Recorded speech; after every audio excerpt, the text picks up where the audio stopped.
Sorry. Hi. Yo. What's good, guys? It's Skycatlive. What's up? It's Sunday morning. It's noon, or well, 2 minutes past 12:02. It's Sunday morning. It's 12:02. It's 72 degrees, and it's 3:29:26. I love you guys. I'm Skycatlive, and you're you. And what's up, guys? I am here to make sweet love to you down by the fire. And let's take it off the big face. Oh, look at that beautiful fugly face. Oh, it's so waspy and swarmy. Oh, look at him. Maybe he'll talk shit about developers. Anyway, so deactivate. Okay, we're going live.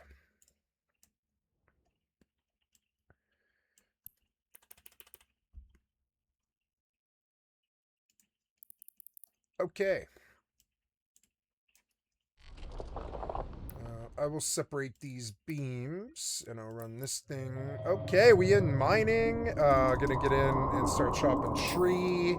Chopping tree.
Okay, we in.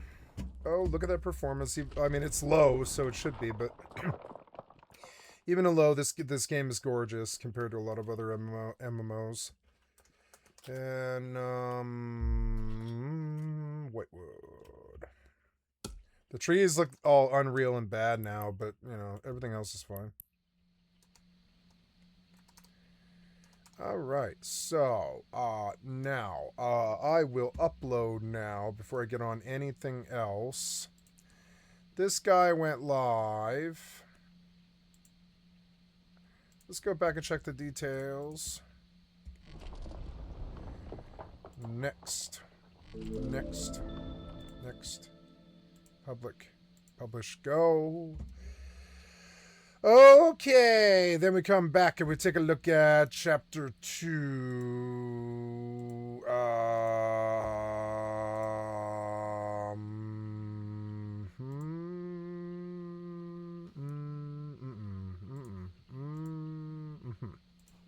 Yeah, that's right.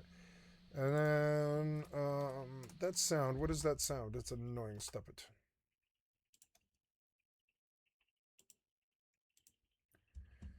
Okay.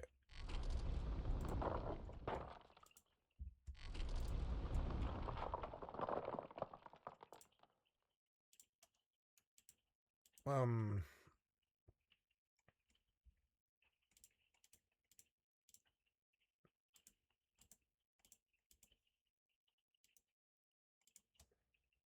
okay. Then, yeah, I believe that makes sense. And then, yep, that's about right. Ooh, I get to go back and play lots of cool games today. I love my life. I'm doing so good. I'm doing so good, even though everything's all dark and shitty. Everything's all dark and shitty for everyone, including me.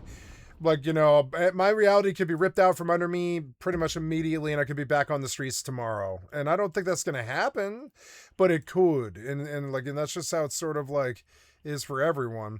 So it's a dark time to be alive, but it's a good time for me. I had a dark 15 years there, dark 10 years. And like, you know, and it wasn't so good. And I just, you know, I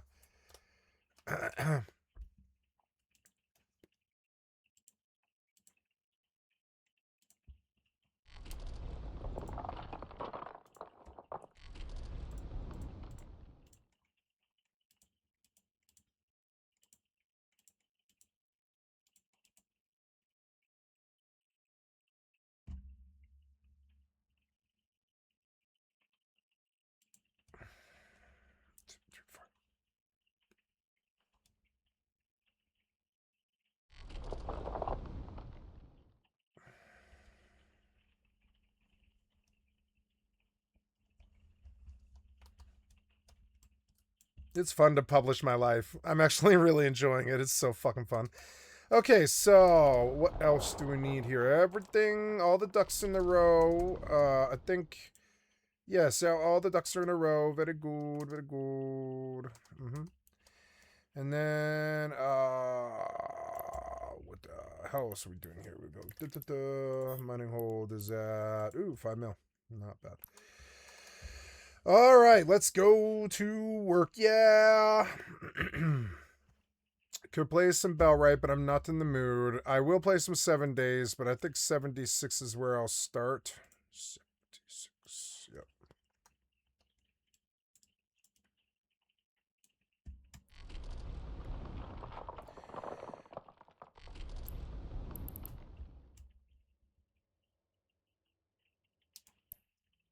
During the night, I should run X4. And I will. I will run X4. I'll go, like, set it up. I mean, I don't know. I could run X4 right now. I don't think it would matter. Immortal. Yeah. I think this is enough. But during the night, I should run X4. Because it's, it's like free progression on the game. And it would be fun to get a lot of money together and build a huge army. It takes so long to do anything in that game that, I should put a year of work into my save. Bethesda made me feel shaky about saves, and I lose a lot of saves. It's fucking annoying.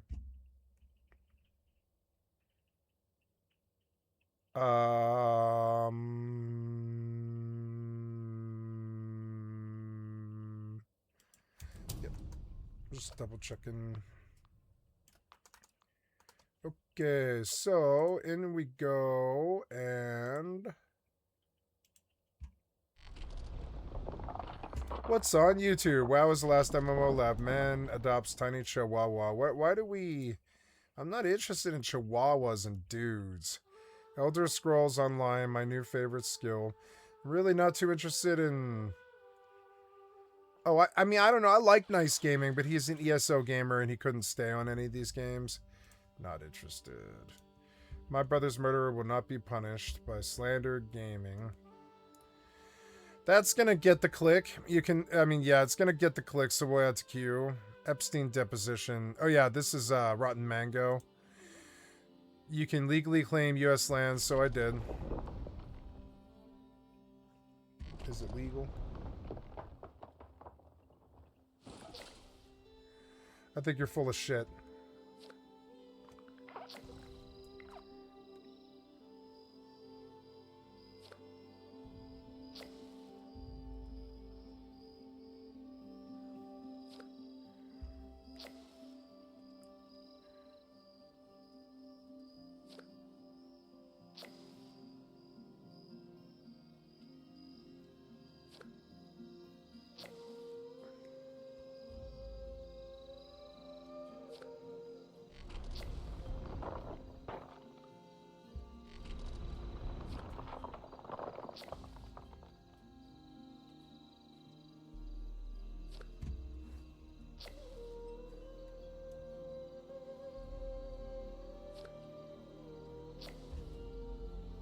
I built a guillotine that only works on billionaires.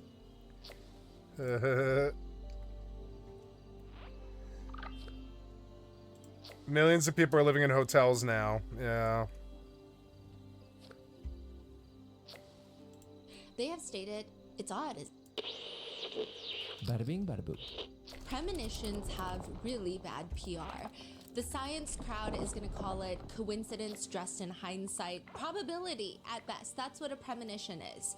The spiritual crowd is going to call it a sign. They say some people just have this knack where they know things before everybody else catches up. But every single person will call it the type of situation that I will only bring up if I turned out to be right. It's also just insanely difficult to prove that you have a premonition. Like, how do you prove to someone that you had a dream something bad was going to happen to them before it happened to them, unless maybe you have the metadata to prove it? August 10th, 2019, a woman seems to have a premonition just 38 minutes before the incident. That's what it feels like. This woman is at work, and the past few hours, she has been, by all objective accounts, a pretty bad employee. She's been looking up furniture sales online. She's been taking a nap. But for some reason, at 5:52 in the morning during her night shift, it's no longer sofas and coffee tables. This woman types into the search bar of her government computer, latest on Epstein in jail. Her desk is just 15 feet from Jeffrey Epstein's jail cell. She's supposed to check up on him every 30 minutes through the night, but she and her fellow officer do not do that. And instead of getting up and walking over to see Jeffrey Epstein in jail, another search is made 10 minutes later, 5:52 a.m. Latest on Epstein in jail. Some people could call it a premonition because just 38 minutes later, Jeffrey Epstein is found dead in his jail cell. But when the DOJ asked her about it, she says, I don't remember doing that. So for reasons she says she can't recall, she used her work computer twice, allegedly, to look up the man she was supposed to be watching who was 15 feet away from her. She looked him up right before the rest of the world even knew he was dead. Was this like the latest? Yes, it was released in the latest Epstein files on January 30th. That's freaking insane. And there's more. Chase Bank had flagged the FBI of suspicious transactions to her Chase account, cash deposits. All of them were under $10,000. It was like a total of $11,000, but experts weighed in and they said for Chase to flag those types of cash transactions To the FBI? to the Maybe FBI I should means carry that it my must have been stim a certain cadence. And interestingly, one of the biggest cash deposits, which was like $5,000. I will was carry the the stim same pike over the day Agua Gauntlet. that Jeffrey Epstein was moved into the special housing unit, which is the unit that she is in. Wow.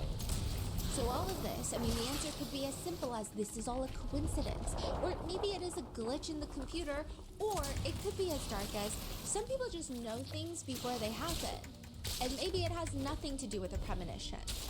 That is what the House Oversight Committee wants to know, and why they want to formally interview Epstein's jail guards again, to answer all the questions, not just about the searches, but also how the exact day that Epstein is returned to that special housing unit, the same day as the cash deposit to her bank account, why Chase Bank flagged 12 separate cash deposits to her bank account as suspicious activity, and why at the time, knowing all of this, the Department of Justice never questioned her about any of the cash deposits. And the only reason that we know any of this is because it's been released in the Epstein files. In fact, a lot of new information has come out of the files, leading people to start rabbit holing into conspiracy theories. Were children being sacrificed? Were they being eaten alive by the elites? Is Epstein still alive? And how do Epstein, Bill Clinton, and Donald Trump all connect?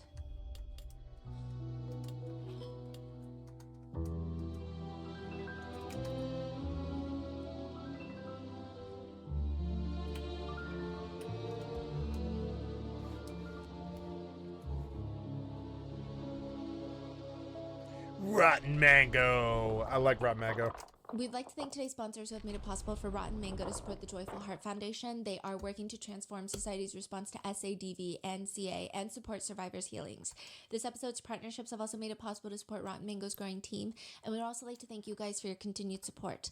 As always, full show notes are available. You don't need a team, girl. And we're also going to link the change.org You petition and a by few other various people, survivors five of Jeffrey people Epstein should in do. the show notes so that you can go sign that. There's a lot of disclaimers with this case, but first and foremost, a lot of statements and full depositions, 4-hour long, 5-hour long, 6-hour long depositions have been condensed and rearranged just for clarity, brevity, for me to give you context to other questions. But these are all publicly available information, as well as just the fact that House Oversight Committee, if they speak to certain people, such as Bill Clinton, Hillary Clinton, even the security guard who they want to talk to, it doesn't imply guilt. They're being called in as witnesses. They're not being called in as suspects. Like, there's no implication of guilt here. Even if someone's name shows up in the files, there's no implication of guilt. In fact, they all say that they're not guilty. So with that being said, let's get started. They call him the donor whisperer. If you need someone to reach deep into somebody else's pockets and give you some chump change, you call Middleton. He's a proximity distributor. It's like a weird thing. He doesn't sell you power because that's hard. Like, you have to be good. You still have to be charismatic to some extent to be sold power. Then you can be a politician, right? He sells you a chance to be right next to power, to interact with power itself. Mark Middleton worked with the Clinton administration before resigning, but there's a lot of drama there. There's a lot of controversy surrounding his career. There is speculation that he kept using his connections to meet with foreign billionaires and take their money with the promise of getting them in the 51-20. same room as Clinton. He's the one that famously said in an internal memo, "Personally, with a few exceptions, I don't think there should ever be an empty seat on board Air Force One." Every flight that Bill Clinton takes, he thinks donors should be on board. That's always been kind of the way that he does it. Donors of the president should be cared for and fed. And one of those potential donors is Jeffrey Epstein. While Bill Clinton is in office, Jeffrey Epstein visits the White House at least 17 times, all under Mark Middleton's tenure. He's the one that basically okays Epstein being on the guest list. Bill Clinton will later say, "I have no clue. Like, these are just donors that come to the White House. They host parties. That's it. I don't know anything about this." Mark Middleton is the one that's letting them in. But that was then. This is now. Well, this was 2022. So 4 years ago, Mark Middleton, they say he only got worse. He was receiving medical treatment for it, but with Ghislaine Maxwell being convicted, Mark Middleton's association with Epstein and Bill Clinton is being scrutinized more in the public eye. People are digging up the fact that he likely accepted hundreds of thousands of dollars from foreign interests while insinuating that they could get White House access. So instead of explaining all of that, he had just pled the fifth on everything. All of that's coming back up. Nobody's really looking past his career with envy and admiration. He got to the White House, he got near power, but it seems like power corrupts. That's the sentiment. May 7th, 2022, Saturday morning in Arkansas. Mark Middleton gets into his BMW SUV, starts driving. He's never been here before, but he stops his car in this giant farm. It's 1,200 acres of working farmland owned by an anti-poverty nonprofit. This is Mark Middleton's first and last time visiting the farm. He sits in the car and he sends his wife a text message. "Found a perfect place for a nap in the sun. Going to rest for a while. You're a great mom and wife, babe. Please be happy today and get some sun. It'll make you feel better. I love you." He sends a heart emoji. So he parks That's an eerie text message. He parks the BMW near the back of the farm, and he walks up to this really tall tree, and he somehow like MacGyvers and drags a bench underneath this tall tree, and he uses a dollar store type extension cord to tie himself to this tree. But that's not how he dies. He puts a shotgun up to his chest, and the trigger is pulled Theatrics. and his feet leave the bench. It's this very elaborate setup that Mark Middleton is found dead.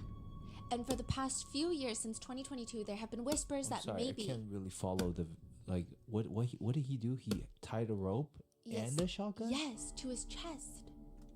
So did he die by a gunshot? Right? Yes, but also he was found like hanging. And so for the past few years, because of how strange that whole thing is, there have been whispers that, yeah, maybe he didn't do it to himself. The shotgun was found approximately 30 feet away from his body, which a lot of people found very suspicious. 30 feet? Yes.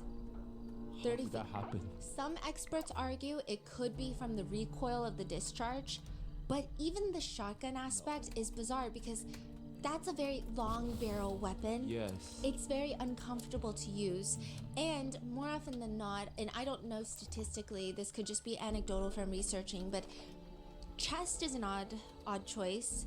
Maybe it was for family of having an open casket. I don't know. Chest is an odd choice. A shotgun is an odd choice. A shotgun and the tree is an odd choice. A farm that he's never visited, this is his first time going to the farm, is an odd choice. There's a lot of odd things. Authorities are reassuring the public that there's no evidence that anybody else has been present, no evidence of a struggle, no sign of foul play, nothing. Mark Middleton had a history of depression. That is what we are told. And a lot of people who already dislike the Clinton family, either because of their politics or because of their connection to Epstein, have started a conspiracy. They have stated, it's odd, isn't it? I mean, the timing. In 2022, new information was being released about Epstein, and then Mark Middleton dies. Some internet users already fell into this conspiracy rabbit hole that the Clintons could potentially be behind Epstein's death in jail in 2019. This is them cleaning up all their loose ends. Jeffrey Epstein, and then who connected them to Jeffrey Epstein? Probably Mark Middleton. He's the middleman. That's what a lot of internet 21K. conspiracy theorists have gone to. Popular And I just Facebook blew conspiracy 5K posts caps. think that it's a valid connection to explore. And adding a bit more fuel to the conspiracy fire is that a month after Mark Middleton's death, his family filed to seal the incident photos. But they used the law firm Rose Law Firm, which is where Hillary Clinton practiced becoming First Lady. So she was an attorney. Conspiracy communities have started seeing this as like a smoking gun. Radar Online, which is, I don't know how you would classify that publication, but apparently they spoke to a close source, a potential associate of Mark Middleton, stating that, quote, everyone that I know here knows it's physically impossible for Mark to have self-exit. Raw yellow cake flux. Then Daily Mail goes to post, Arkansas cops rule self-exit in death of Clinton aide linked to Jeffrey Epstein despite no sign of a weapon. I will say that this goes viral and more people jump into the conspiracy theory, but there was a weapon found. It was just found 30 feet away. Daily Mail does quietly publish a correction to that the shotgun was indeed found 30 feet away from the body, but it's way too late. The Clinton body count hashtag starts trending, with social media users tagging all of the suspicious deaths around the Clinton family, many of them being self-exits. To which someone comments on Reddit, so should working with the Clintons now be a registered cause of death for MEs? Even Trump reportedly retweets hashtag Clinton body count back in 2019. And now in 2026, Mark Middleton's death is again a topic of conversation because Bill Clinton is asked about it during his deposition regarding the Epstein files. And MAGA has gone to repost those clips with hashtag Clinton body count. But Middleton isn't just connected to the Clintons. There's one flight log that shows Middleton flying on Epstein's private jet, and also aboard that flight is Donald Trump, his then wife Marla Maples, and their infant daughter, Tiffany. That is what is being reported. So how closely are they all connected? Hillary Clinton has made a comeback in a sense. I feel like she has been largely out of the general public's eye after her presidential run. Hillary Clinton is deposed to talk about Epstein, a man that she honestly barely associated with, I will say that. Before the deposition, Hillary Clinton is asked whether or not she thinks people like, even Andrew Mountbatten Windsor should go before a congressional committee. And she states, I think everybody should testify. Look, including the former prince. I think everybody should testify who is asked to testify. and this whole thing of getting the Clintons in front of the House Oversight Committee has been going on, has been in the talks since like October of last year. This is not a new thing. Everybody's been fighting. People want different things. The Republicans wanted it to be a closed door conversation. And the Democrats and the Clintons are like, why the f would we do that? So that you can just leak and manipulate different things to spin your own narrative. We want it to be completely public. There's been a lot of back and forth to a lot of House Oversight Committee members that are Republicans, even threatening to throw the Clintons in for contempt of Congress if they don't show up to be deposed. It's been back and forth. And she states to the BBC before her deposition, I just want it to be fair. I want everybody treated the same way. We have nothing to hide. We have called for the full release of these files repeatedly. No, I think she's lying. I think she's lying. Best disinfectant. and she thinks that this is a huge ploy from the White House, stating that this is, quote, This is so obvious, and they keep trying to divert. Look at this shiny object. We're going to have the Clintons, even Hillary Clinton, who never met the guy. We're going to have her there. She goes in to be deposed in March of this year, and an hour into the deposition, all hell breaks loose. A Republican representative, Lauren Boebert, she takes a picture of Hillary Clinton in the deposition room and then leaks it to social media. So yes, it's going to be public, but it's not live. And Wow, it's like breaking news. Yes. Guys, look. And Hillary Clinton, I don't know why they thought they were doing what they were doing, but she has a strong emotional reaction.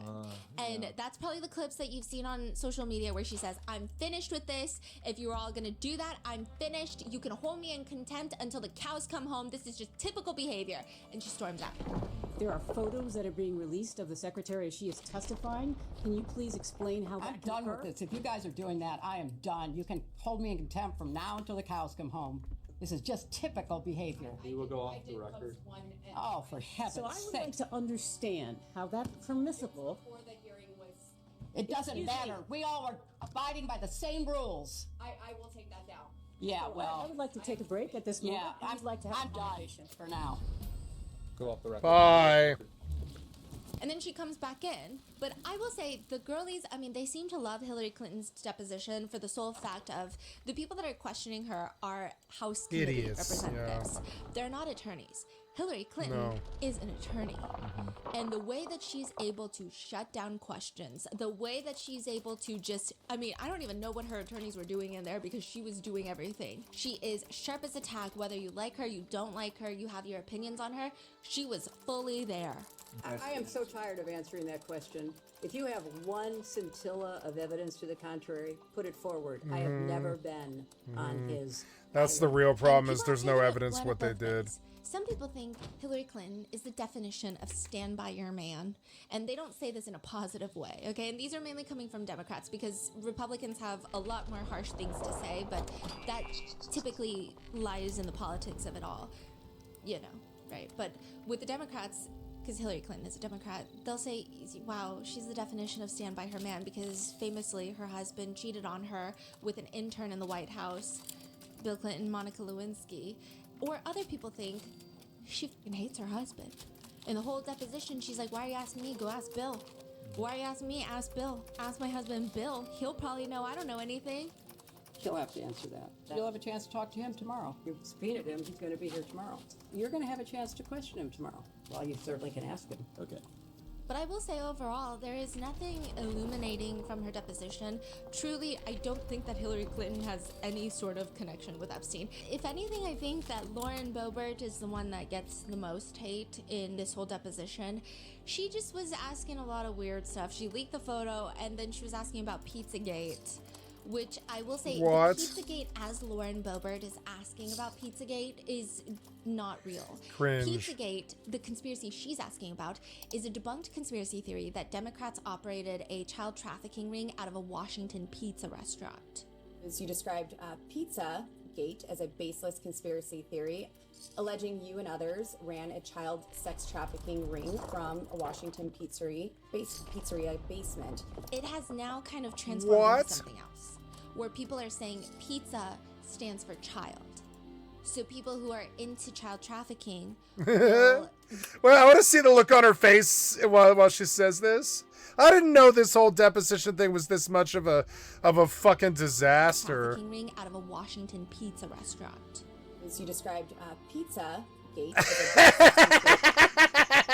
conspiracy theory, Look at this look on her face. She's like, others ran a child sex trafficking ring from You are so dumb. You can see that she knows you're so a dumb. Washington pizzeria basement. It's kind of nightmare It fuel. has now kind of transformed into something else, where people are saying pizza stands for child. So people who are into child trafficking will use pizza like as a code language for kids. But I think Lauren Boebert is asking about it in the original sense of the pizza store.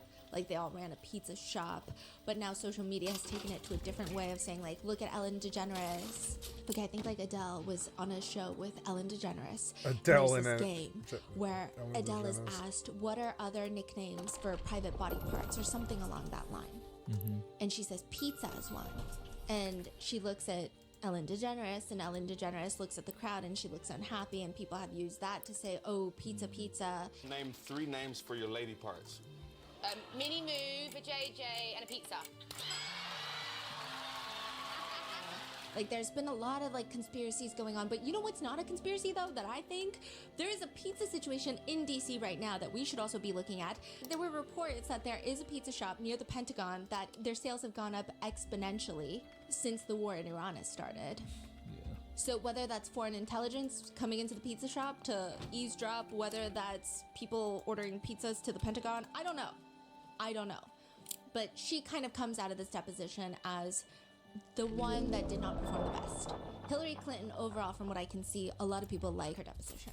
However, this next part is pretty monumental. This is going to be the first time a former US president has testified to a congressional panel since Gerald Ford in 1983. He says, this is Bill Clinton. He's sitting there and like, we haven't seen Bill Clinton in a really long time either. He's so old. I think that he might be dealing with some sort of health issue. He reminds, because my grandfather had Parkinson's, Every time he grabs his water, he's incredibly shaky. A lot of people have associated that with him being guilty. That's his tell. Some people have said that him drinking water is the tell. Other people have taken it a step further to say, like, he's so nervous. People have made short clips and memes of it. I definitely think that he has some sort of health condition where he's shaking quite a bit.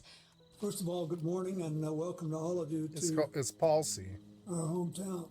I appreciate you. Old people get palsy. It just happens, especially men under the kind of stress he was under.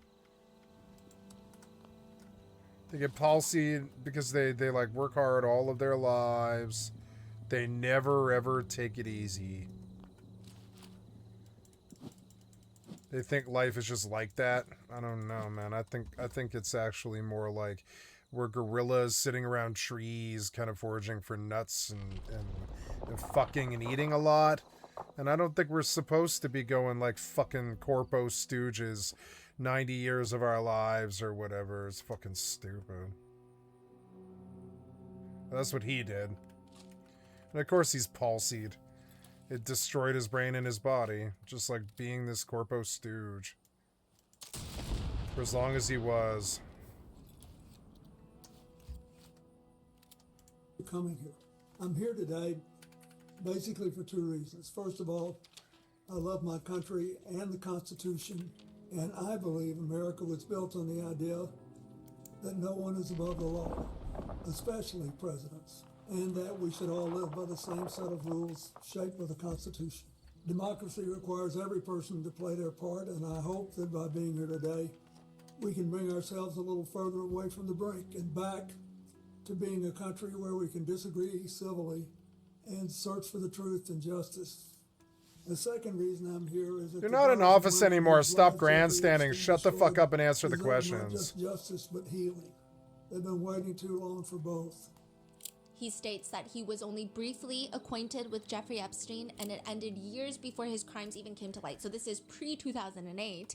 He never witnessed anything in their limited interactions, but he wants to help the DOJ. He wants to help the House committee to make sure that they can all prevent something like this from happening I didn't know that was there. He also mentions that his wife, Hillary Clinton, should not have to answer to anybody. Basically, in more eloquent words, he states that she's got above the nothing to do law. with Epstein. However, quote, On the other hand, I do think you should be talking to me. I think you should have called me.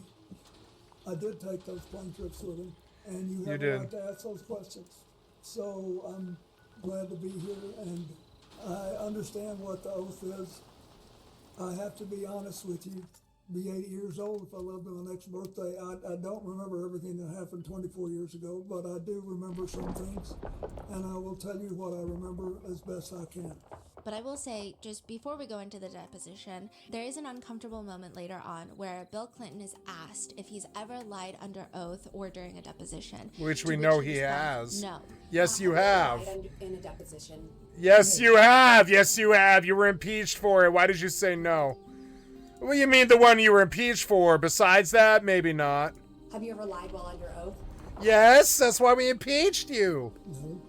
Yes, you did! Yes, you did, blowjob! Yes, you did! But we all know that he technically has lied under oath before regarding the Monica Lewinsky situation, where he states that he did not have sexual relations with Monica Lewinsky, and we all know that that was not... He looks like my stepfather when he lies about like eating a chocolate bar to my mother or whatever. You can see his eyes roll. No. Have you ever lied? Look at those eyes roll. Deposition?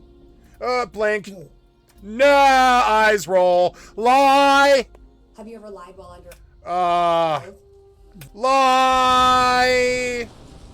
Doing that left access. No, looking for a script here. The answer is no. I don't believe you, sir.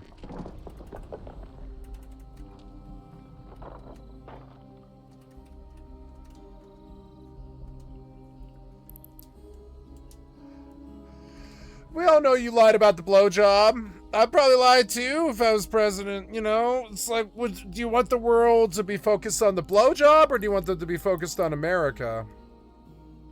But you got caught. You should be like, well, that blowjob time. What's wrong with admitting it? But we all know... But they don't want that they don't want attention drawn to that. That he was sleeping with all the women and everything and it's so dumb. And like, he's compromised. And they got to him, and they used blackmail on him to get through stuff like Jeffrey, and it's just like,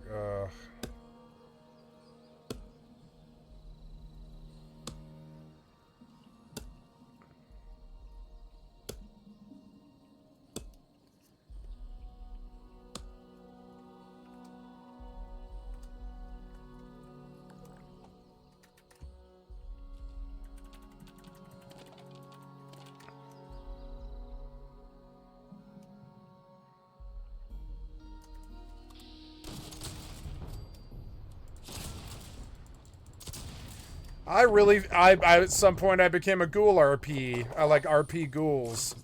Because my ghoul, you can see it, my ghoul just slaughters the whole fucking battleground. Just blow, blow, blow, headshots.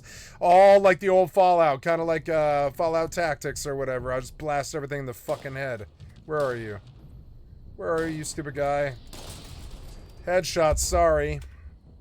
Yeah, when I get high on drugs and shit, I get to not missing. You know, I get to missing less, and I'm all queued up on fucking dope or whatever. It's I'll fucking peg your ass from fucking 110 meters. I feel like real life is the same, really. The higher I am on meth, the less likely you are to live if I'm fighting you. Oops, my phone's ringing. I'm sorry. BRB. Hello. Hello. Oh, there we go. Yep.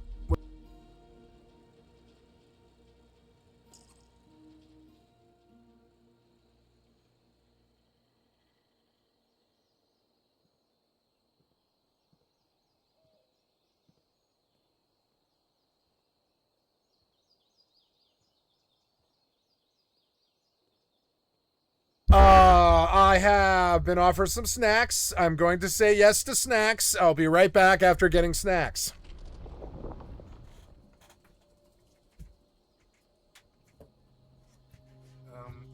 I need to check Eve. I'll leave Eve on so you can see my ass getting ganked or whatever. Yeah, you can watch me mine for a little bit.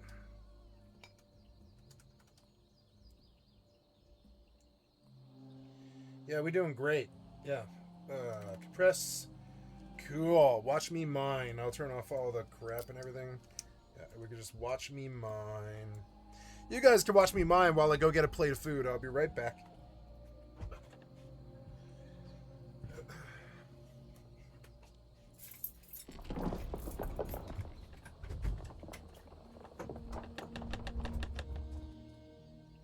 Hey, kitty, come inside. Yeah, it's too cold out here. Get inside. I love you, kitty.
I got a whole fancy thing.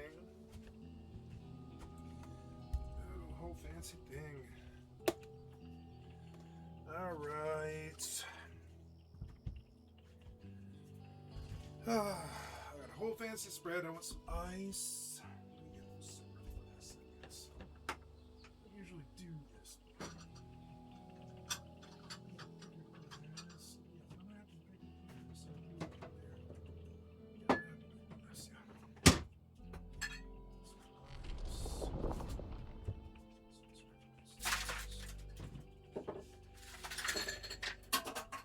Okay.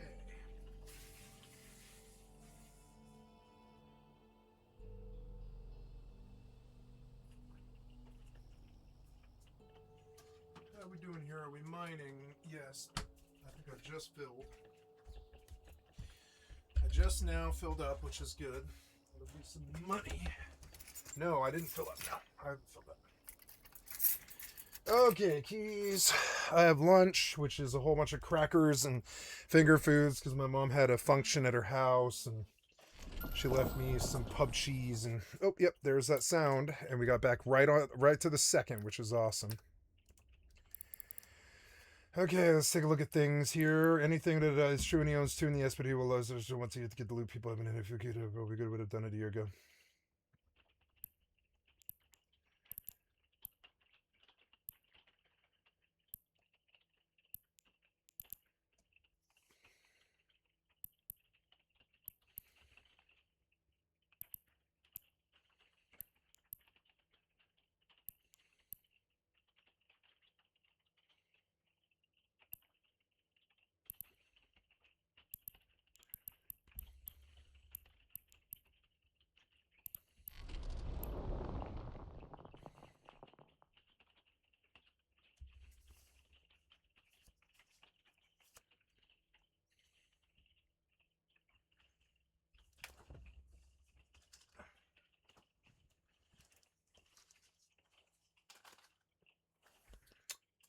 Pub cheese, white cheddar with jalapenos, sharp with cheddar. Let's do the jalapeno first.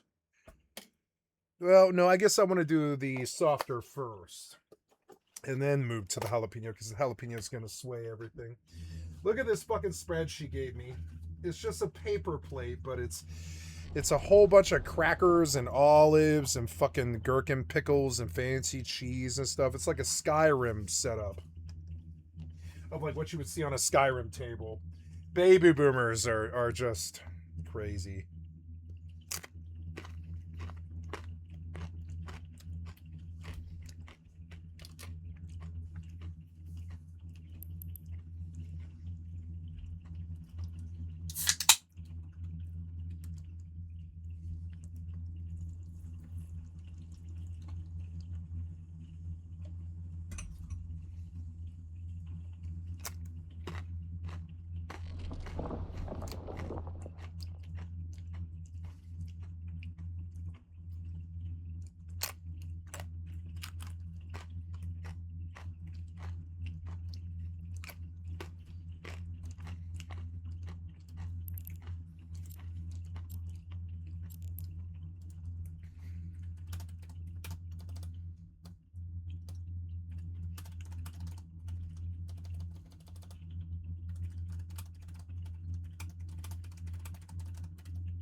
Where are my locations?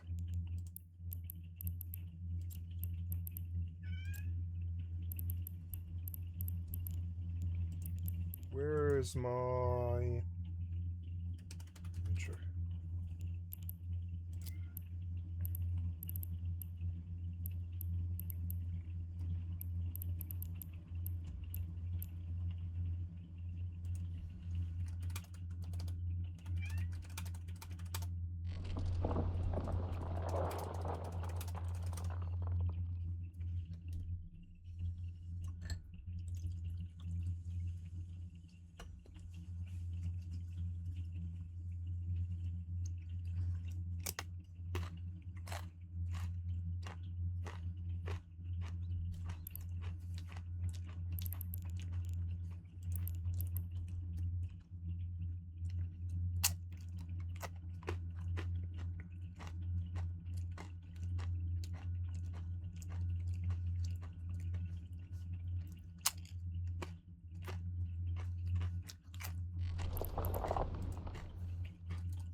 Hi, kitty, I'm eating.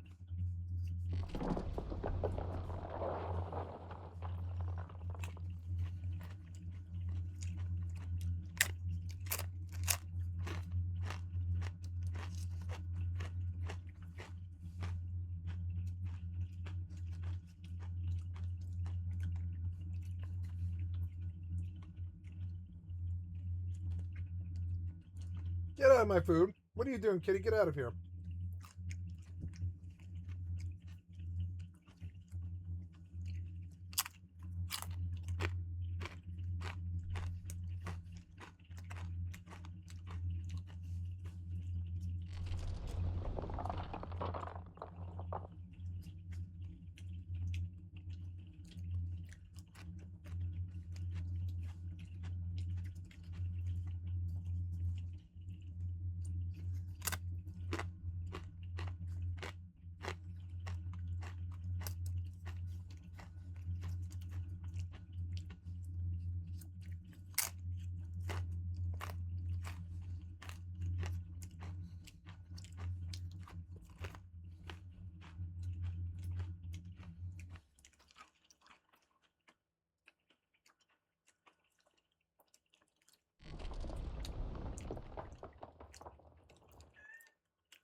Get out of here. This is my food. Shoot.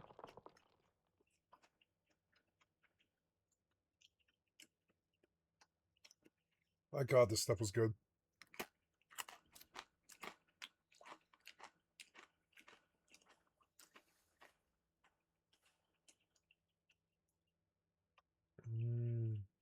The pub cheese, it was so good.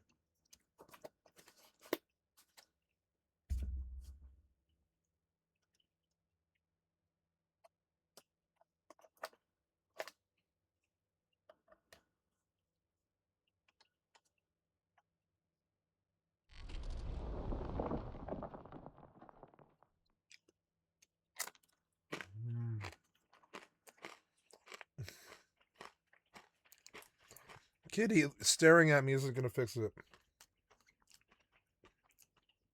She is really miffed when somebody else eats without her. She's like, I want some. No. They're crackers and cheese. You're not getting crackers and cheese, kitty.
Stop, kitty. I am trying to eat, so I don't want you right now.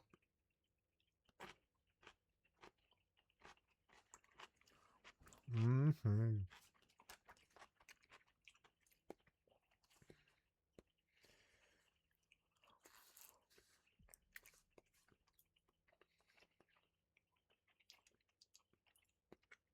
As she grows older, she grows more aggressive. She's like, all food belongs to me.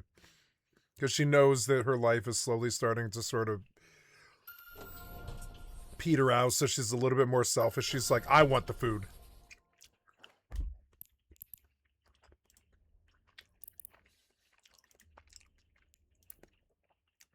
And it's crackers and cheese. It's not like she would even eat it. She just wants to be in my face while I eat it. She won't eat this food. She just wants to annoy me about it.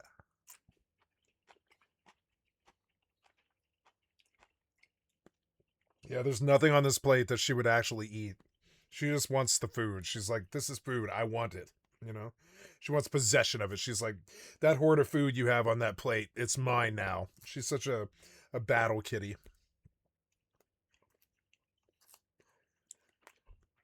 She's sitting here waiting for me to not pay attention. She thinks that's going to work.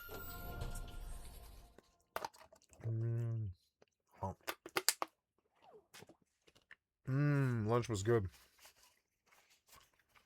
Retriever Seneca.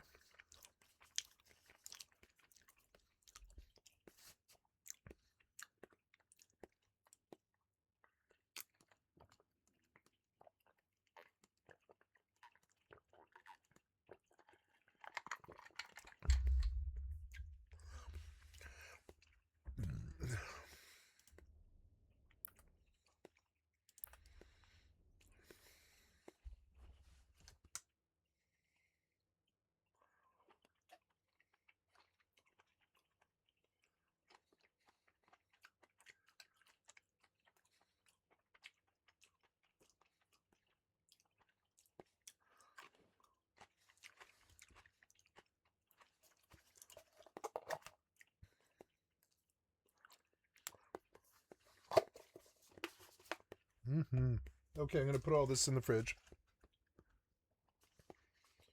Yeah, it was a nice spread. That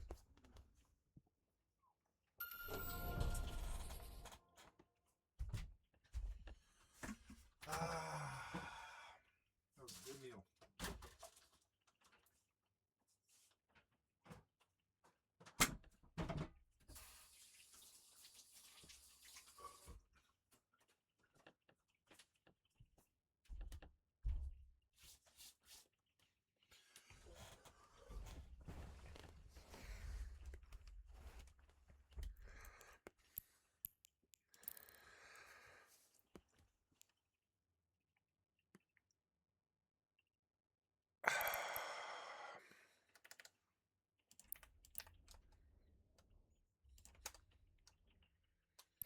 Made a lot of money here today. I'm at 30 mil.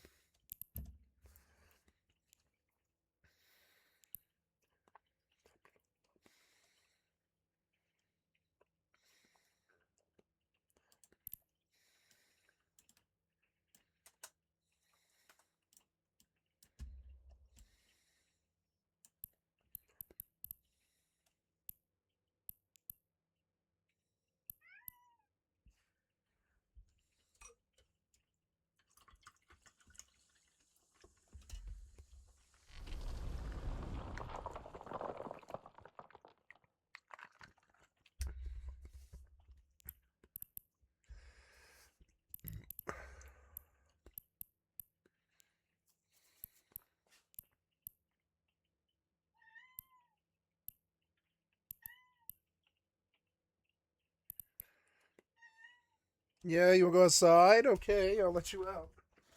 If you're ornery. But if I feed you, you don't eat it. Yeah, you don't eat your lunch anymore, so I'm not feeding you. Get out. Ornery kitty.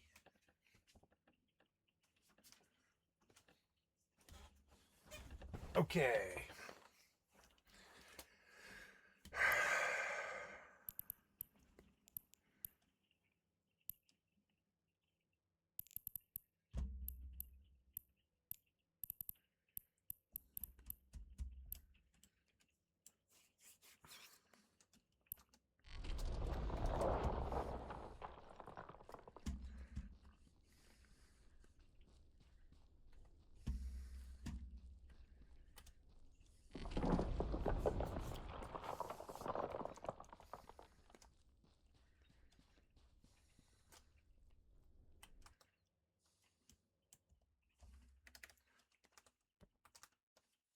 But that he technically has lied under oath before regarding the Monica Lewinsky situation, where he states that he did not have sexual relations with Monica Lewinsky, and we all know that that was not true. I did not have sexual relations with that woman. You did lie under oath. It's right there. Some people think that that's damning evidence as is, and that we should look at the deposition with a different perspective, just knowing that. How did he meet Epstein? Former President Bill Clinton states that he met him through Larry Summers, who was the head of Harvard at the time. Okay, we hear about Larry Summers way too damn often, okay? He was the Secretary of Treasury during Clinton's administration, Larry Summers. So everybody's connected through Larry fucking Summers. Larry Summers, and this is me paraphrasing for what I believe to be brevity, but you can watch like the whole 4.5 hour long deposition if you'd like. Larry Summers is like, hey Bill, you should meet this donor. He just gave Harvard $10 million for brain research. He's information hungry. You would love talking to him. Like, he loves to talk about economics, politics. Oh, and here's the cherry on top. You just got out of the White House. You're trying to start your own foundation, the Clinton Foundation. You're trying to cure AIDS. You're trying to do all this stuff. He's got a massive jet, and he can fly you around, you and your entire Secret Service detail, because you can't fly by yourself these days because, you know, you just got out of the White House. And he can help you set up your nonprofit to provide life-saving AIDS medications to as many people around the world as possible. And because you just got out of the White House, it hadn't been funded yet. So that's great. He kind of insinuates that Epstein was just a means to an end for the foundation, and that a lot of people who cared more about the work that Clinton was doing, they would get involved later. So that's why Bill Clinton stopped hanging out with Epstein. I thought Mr. Epstein was an interesting man, but I didn't think he was really interested in what I was doing. That is, he asked all these questions. He did ask about economics and politics, as he said he would. And he never asked me anything untoward. It's just that I thought I had done what I promised to do, and he had done what he promised to do. And I've always, over the years, with these donors, tried not to overstay my welcome. I thought that we'd done enough, and then it's time to start working with other people.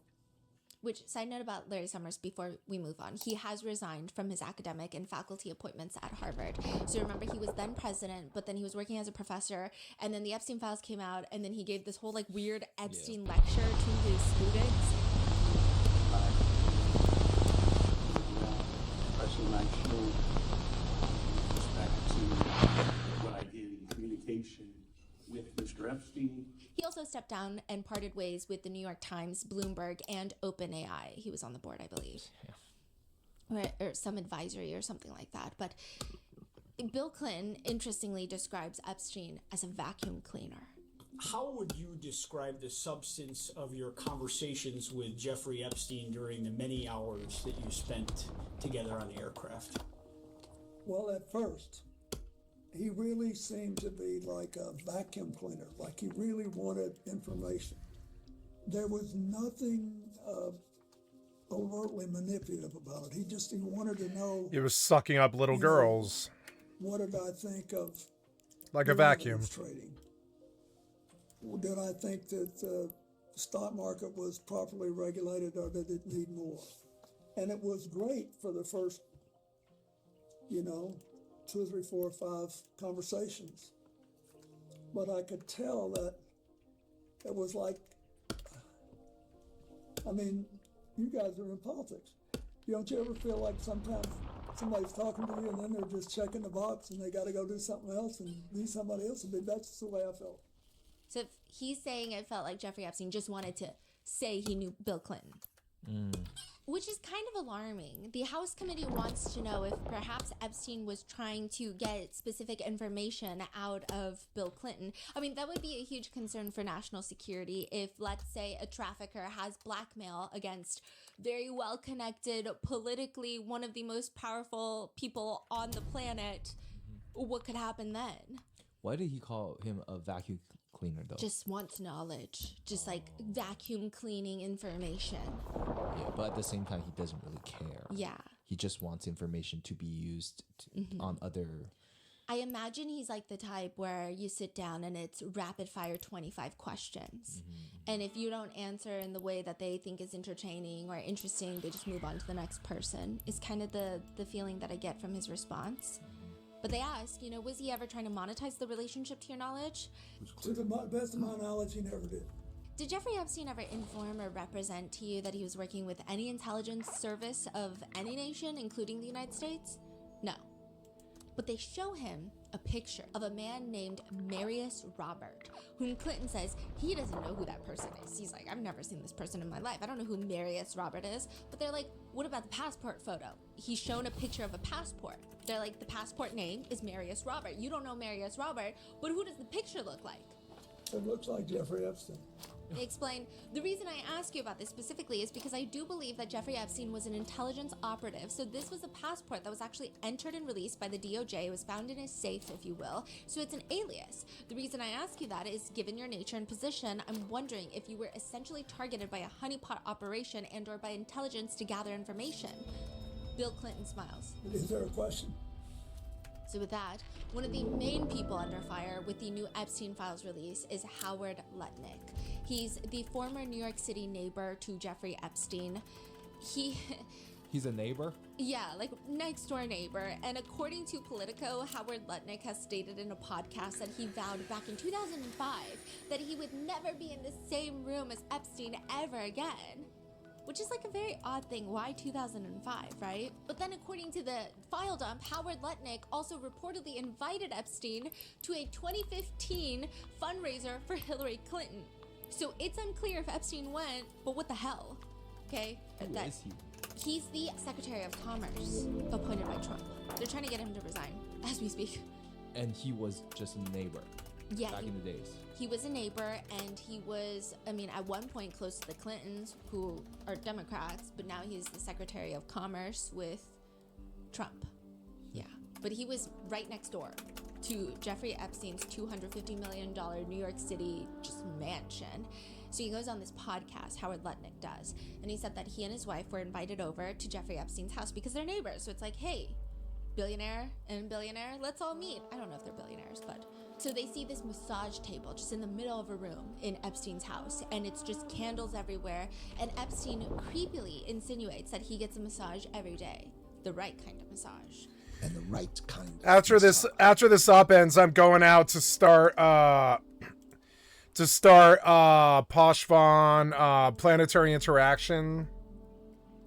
And I need to learn how to do that, which is a whole process. And I tried to do it the other day when I wasn't fresh. I want to do this like in the middle of the day when I really... God damn it, you're fucking so annoying. Stop. When I want to do this in the middle of the day when I'm fresh. But I do need to start Planetary Interaction. And I don't really understand it. I've not seen a video that I liked about this. It's YouTube. Fucking surf to it, piece of shit. Let's go. God damn, you suck. Tax the rich rally in the Bronx, huh?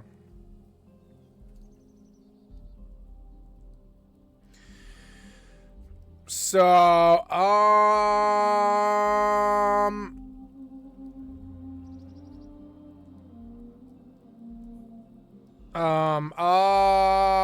want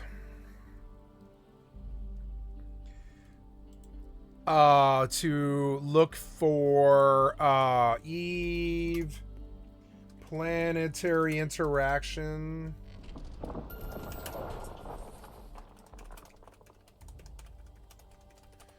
Yeah. I love how easy that is compared to how it used to be. Fuck yeah. So we'll start on you and just knock these out. I'm gonna make like 100 million here today.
high specified or specialization ship.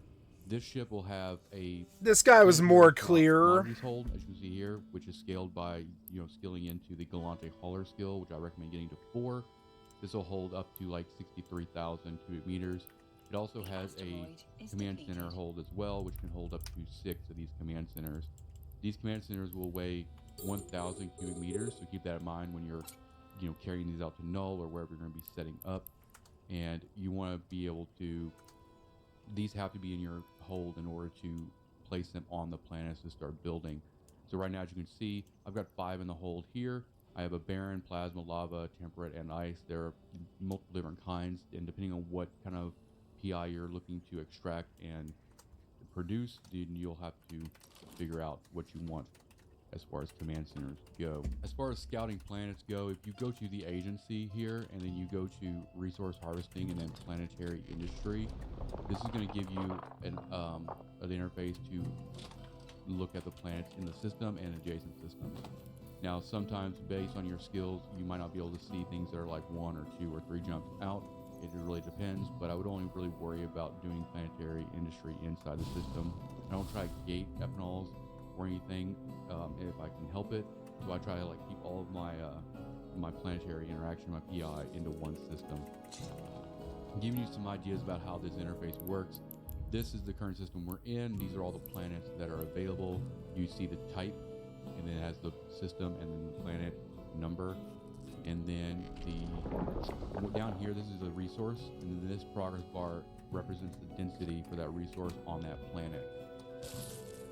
So for instance, on this lava planet, we have a 71% density for heavy metals, and then non-CS crystals, we have 60%. So for instance, if we're going to be looking at this planet to produce toxic metals using heavy metals, we can go in here, we can right click and go to view planetary industry. And this will actually bring you to the planet. You have to be undocked. You don't have to really be undocked to do this. Though you have to be undocked in order to place your command center, and you also have to be undocked in order to access the customs office, which I'll talk a little bit more about customs office once I go through the basics of scanning. Up here in the top left, if you go over here to the scan tab, what I do is, yours is probably going to look something like this with this slider. What I try to do is I take these handles. I need to do this live and in real time and follow along with him. I think it's one of the more denser things I've ever done in a video game, and I'm not really very excited for it. But they say it makes you billions, and not, especially in Poshvon, which I'm not scared of. I'm not scared of Poshvon anymore at all. And I know I can do it safely and easily, and I know I can make so much money out there if I actually go and do it. So I'm going to go and do it. I'm going to go do it today, which I'm not really. I've been looking forward to this. I've been putting it off for a long time. If one character pays well and it's easy, I will send all 3 of my characters out there with MCTs, and I will train them all into planetary interaction. Probably coming in the next 3 months and stuff, and I will run all 3 characters out there to Poshvon to the exact same planets with the exact same setups. And I don't like the planetary interaction system, and I wish I had guidance. But I don't know. I also don't mind learning something on my own. I would say planetary interaction is the densest thing I've ever seen in an MMO. Short of massive, large scale political operations or that sort of thing, or large clan, that kind of thing in Rust. But yeah, like PI itself, in terms of technical for a solo player, it's up there. It's like you have to learn how to place things on some RTS chart that you've never played before.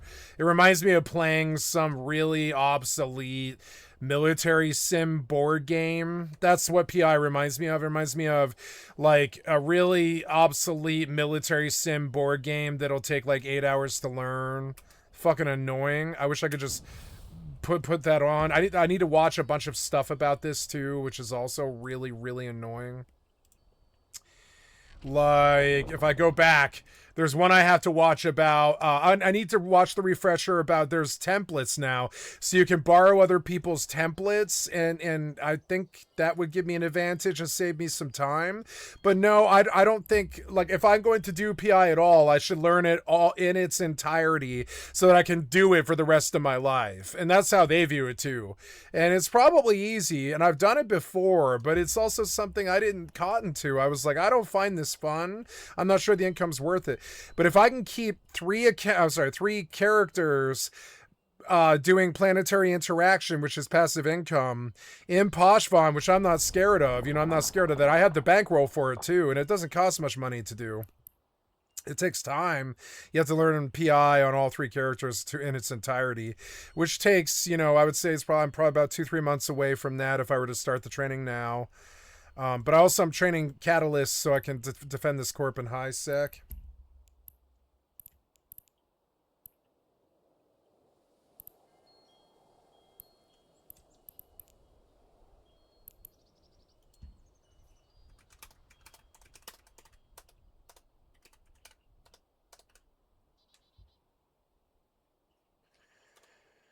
Take candle.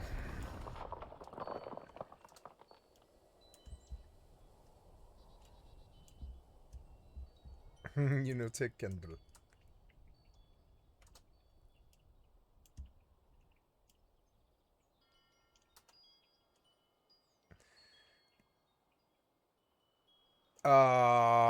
So if we come back to start printing is in minutes. You mean hours? Hours of learning and stupid ass shit in this dense little fucking mini game that I don't care about? Yeah. Planetary Interaction Guide. So Loru did a thing about how I should watch this one. I should watch the whole set, and it's goddamn hours of videos. How multi-boxing ensures invincible freighter hauling. Stop wasting time. Copy all my PI templates. This is the one. This is the one I wanted to reference. So. Yes, CCP Games gave us an early Christmas present, y'all. PI templates are here, and this will speed up all of your workflows. So let's show you how to do this, give you some of my own templates, and talk about what this means for the market as a whole. So if you want the best of guides, you came to the right place.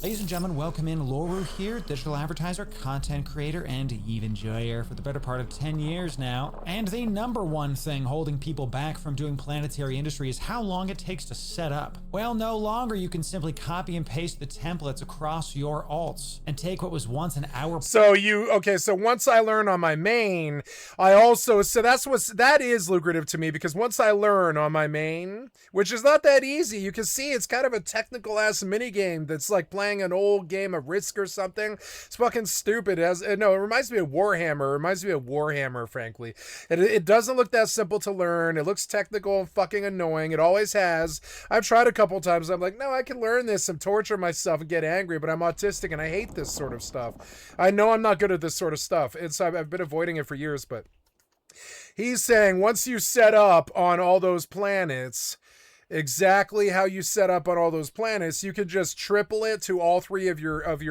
all of your characters on your account, and you could just MCT those, and then you can pay for the MCTs with the plex that you can trade the PI mats for, and then you haul, and then one day every 2 weeks you haul all the mats out.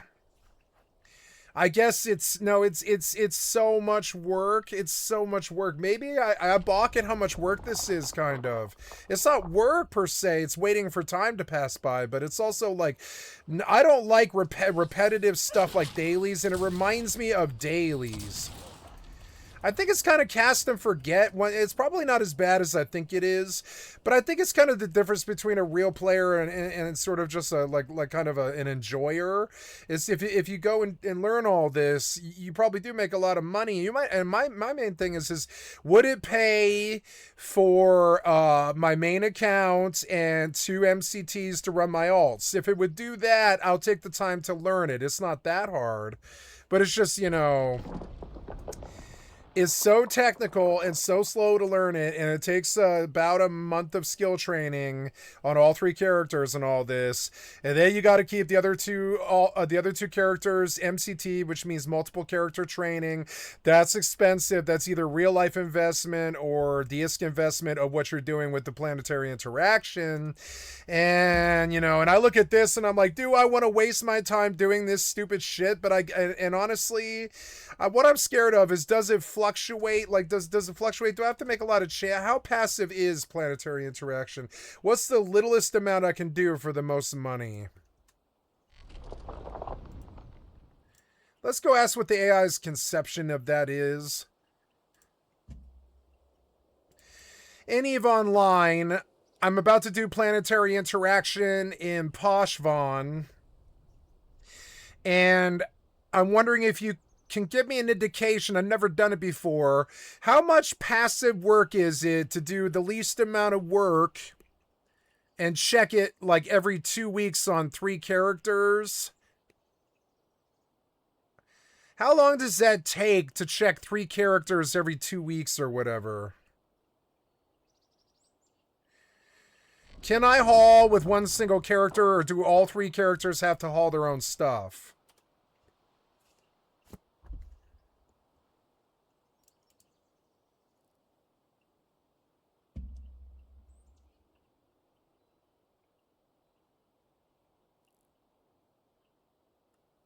Extraction cycles to 14 days. Yield loss, it has a much lower average per hour yield than a 1 day or 3 day cycle. However, in Poshvon, the planets are so rich that a lazy 14-day cycle often still outperforms a high effort 1 day cycle in high sec. Yep. Aim for single planet tier 2 production. This means you exact 2 raw materials and process them into a P2 product like coolants or mechanical parts all on the same planet. This eliminates the need to haul materials between planets, which is the biggest cause of burnout. Time commitment. Maybe I should have the AI walk me through it. Oh, what's that sound? Oh, never mind. We're good. Ooh, damn. I made 50 million so far. This is a good belt.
Plus setup per character.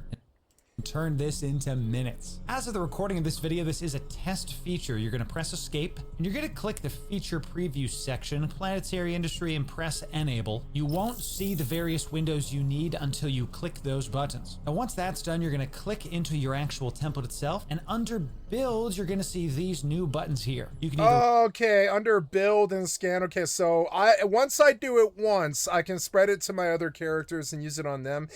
And see how much work this requires. I need to pop to those characters, use an MCT, and train them in all the planetary interaction stuff.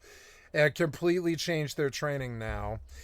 one of the characters is working on Catalyst for like 3 weeks or something, so I can't do that for like a month, and I'm not ready to do this today because I have to change the training for all 3 characters. This character could go out and do PI today, I suppose, and it might be good to start it, I suppose. But then by the time I go and do it for the other 2 characters, I won't remember. I'll have to save the template. One-click this to save whatever you've set up as a template. It's that easy. Or you can go to Open Templates here. This is the main window we're going to be focusing on. You can go to the same place on the same planet, I guess. It was chilly, so I put a hoodie on. I cannot be stopped. Now, in this menu, we got to talk about a couple things. First thing you're going to see is the planet that you actually saved the template on. This does not mean you have to use that planet. With that said, it does save the radius of the planet that you saved it on as well. This is important because certain planets have way bigger radius. Radii? Sure, I didn't finish college. Than the other planets. Storm and gas planets are much larger than barren planets, as you can see. Now, this won't typically be a problem because if you make something on a barren planet, you're probably just going to use it on a barren planet anyway. But just know if you set this up with the exact number of pins on a barren planet and then go to a storm planet, you might have to get rid of 1 or 2 of these. Second thing you're going to see is the command center's level. Now we have close to maximum planetary skills here. The main... See, and this, I have to do this for 2 other characters, this stuff. Advanced planetology, command center upgrades, interplanetary consolidation, planetology, and remote sensing. If you do all of those, it's like 2 months. It's like 2 months. It's more than I thought it was. Yeah, it's definitely, I think it's like 11 days on all 5 of them. It's 50 days. So yeah, we're looking at about 2 months of training, and I guess the only real work I need to do today, yeah, and when coming around May, starting May, I'll go out there and I'll do PI. But yeah, maybe I should actually wipe out those ones that I've like drained. Yeah, we'll drain these out, I guess. So what was I thinking about? Ooh, I have 60 million, not bad. 50 million. Today, I guess I'm still 2 months away, which is EVE Online, but I will start this year. I can see that the money is good. They say it's like $1 billion a month or something like that. And if I go all 3 characters with MCTs, that's $3 billion a month. That will pay for my 2.4 or whatever it is now. I think it's like 3.2, something like that. I think it's like 3.2 billion for Plex. That will Plex my main account. And I think I can spend like $20 a year on MCTs or something like that out of the store, or I could just pay for it with what I do ice mining. And in that way, my account becomes self-sufficient and I don't ever have to pay for EVE Online again. That's my goal now as a gamer. I don't ever want to pay for 76 ever again, but I want to play it full-time, not full-time, but I want to play it every day, I think. Because it is their best game, I think. I'm sorry if other people can't see it. That's on them, but you can see that this is their best game. It's got the most content, it's got the most area, and the best music, and it's like, you know, it's just is their best content. I think 76 is their best work. So, and Starfield's coming up too. So like, I don't want to pay for EVE anymore, and like, I think eventually I think Mortal might kind of sort of be that way too. But we don't know, which is another reason why I'm farming gold, that they let you pay for monthly subs with gold. But they won't do that. They've never been that successful, so they won't ever do that. They need money. So Mortal I should probably move away from because it costs money, you know. I'll come back for Sarduka, and I've been farming a lot of wood, but honestly, there's other MMOs, I think, I just don't know what they would be, that I could play for forever for free. Yeah, I don't want to pay for MMOs anymore. I want to reduce the cost of my job to 0. And if I buy a game, I do it with like Christmas money or whatever. And then my monthly stipend, which is, you know, $380, I want to spend that on alcohol, liquor, and better food for my body. Like all physical stuff like hash, liquor, and not better food, but just food that fits my non-gluten diet, because I have celiac disease, and bread was killing me most of my life. I didn't know for like since I was like 26 or something. I've had celiac disease and I've been living off ramen, and it damn near did kill me, and it almost put me in the ground. I was like puking up, drowning in my own bile. And I was like, I was dying. I had to get a dick surgery because like my the skin around my penis like shrunk and stuff. And I was killing myself with wheat. Like the wheat was killing me. Now when I have a beer, I can feel it the next day. I break out in fucking hives, but I've not been able to determine what that was my whole life. I didn't know what that was. I didn't know what was causing it until we found out. So now I don't, and that's expensive not to eat bread. Bread is the cheapest thing in the grocery store, and it's in everything. Wheat's in everything. So, so now I'm in this weird place where I'm like, I don't want to pay for my MMOs. Maybe rather than playing Mortal, I just stop paying them. I'll pay. I paid my sub so I could keep my house, and I'll pay a Mortal sub once every 3 months, and that reduces my yearly cost to like $60, and in that way I can support Mortal. But honestly, I want to get away from Mortal because it's not free. I think I'm beginning to think that I want to be a free MMORPG player. And not too many of them offer that. You know what I'm saying? Not too many of them offer that where you can play the whole game. I mean, I don't know. EVE Online, it's not like I don't have the skills or whatever. It's not like I have a 5 million skill point cap if I'm paying for my account with Plex. And so now I think I could pay for my account with Plex. It would be a lot of work. I think I would have to play EVE every day, but it's a good main. Mortal I don't think fits, but I think 76 I could play for free forever. Or at least until they shut it down. I don't want my addiction to cost me any more money anymore. It's like, I'm sorry, but I don't want this addiction to cost me any money more. And you get what you pay for. I think the industry will die. Like, Rust is free. And I could just play, I mean, Rust is free. Like, Rust is really good because it's free. Maybe I should just get over the monthly wipe thing and just accept it. And just play Rust on a PvE server and actually take the deep sea seriously. But it's like, I know it's toxic. I know there'll be harassment. I know that it's a milsim coded game that doesn't have magic and wipes your work all the time. I want games that are free, that have endless progression in them. ESO comes to mind. There is two. Where are they? One's back here, I think, right? No. It sounds like it's here, but I don't remember where these are.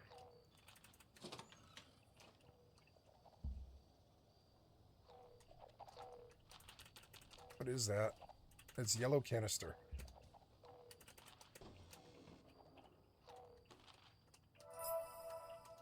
And all these games are the best they've ever been. 76 is the best it's ever been. Oops. Now, why am I not mining? Oh, because I was, trying to get these going, yeah.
One isn't on the roof, is it? No. And these are hard to find. I forgot about these. You gotta check, like, all the little corners and everything.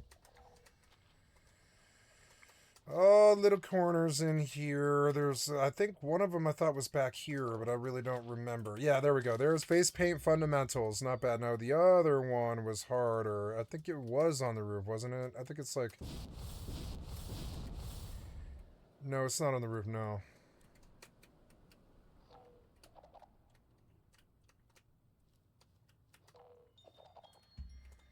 Sounds like it's right over here, probably under this. Yeah, here we go.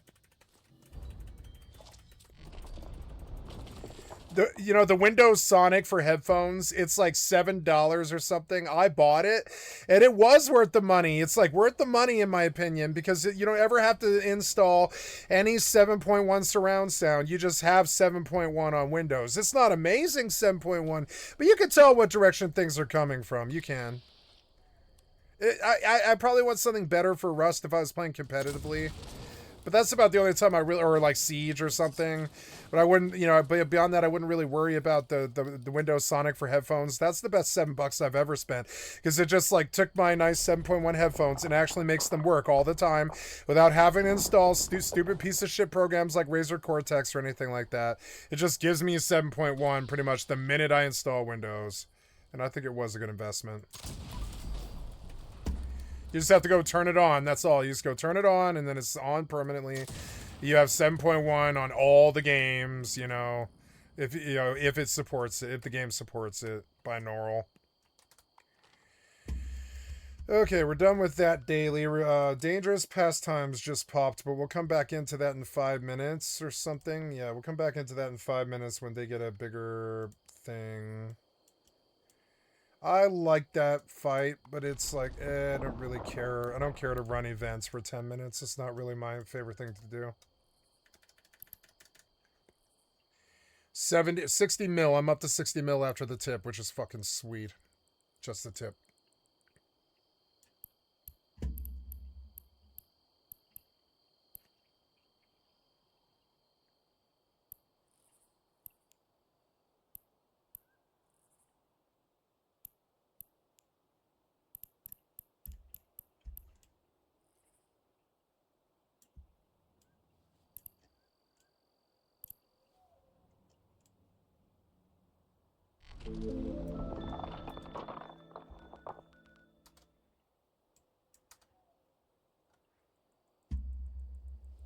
In skill, as always, is the command center upgrade. You want to get that to 5 as quickly as possible. I know it's a big skill, but it does really matter in the end. As you know, you can link these pins together, but actually setting up what goes where is called routes. Setting up routes is actually the biggest time sink in my opinion. So setting up routes is what bothers me about it. Do not just want to set up these pins, link these together, and then press save. You want to actually route where stuff goes to what. We walk through setting up this exact setup in our other PI videos, so go check the description for all the goodness. You will be space rich by the end of that playlist, I guarantee it. Finally, it's going to show what you're actually making with that template. Now this is great because at a glance you can see exactly what you need from an extraction standpoint and a production standpoint. And this is the biggest deal about this entire thing. Once you make this on one of your Eve accounts, you can use the same templates on all the other accounts on the same machine. All your alts. Do y'all see how big of a deal this is? I do. See, he's mentioning, and that was my thing too. I was like, I'm not stupid. I know that,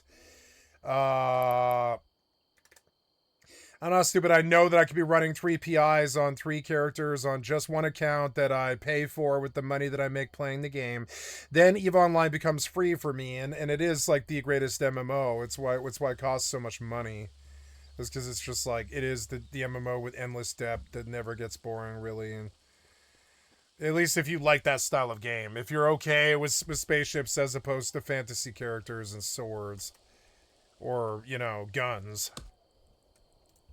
Most of us are going to have PI in the same system. I'm okay with spaceships being cool. It took me a while. I'm okay with guns being fun. It took me a while to enjoy Rust.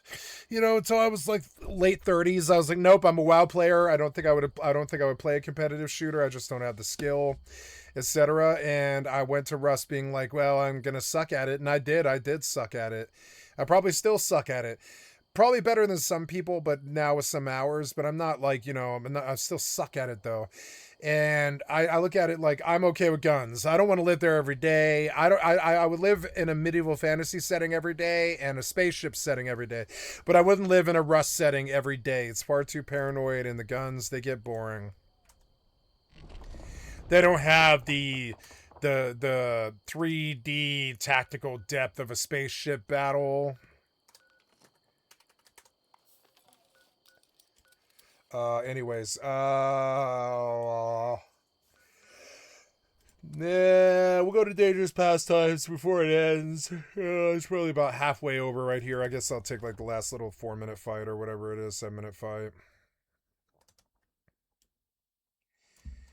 It's good XP, and there's a weapon here that I want that drops here. That I accidentally modded out of its intrinsic thing that it does. It's not the Red Terror. It's like it's a railgun. It's the named railway spike weapon, and it's so powerful. If for any spec, it's like the most powerful gun in the game almost. And I want that gun again. I can't find it. I modded it and it broke it. It just took all of its faculties off of it. It was so annoying. I was like, oh, really? But yeah, if you mod that weapon in anywhere form, it just breaks all of its named weapon capabilities. I didn't know that, so I lost my railway spike weapon. Oh, good. Yeah, we came at about 4 minutes left, and I could just AFK like 2 minutes of this once I shoot something. Fuck was that? Oh. Fuck was this? I couldn't even get a shot off on these guys. They stunned me.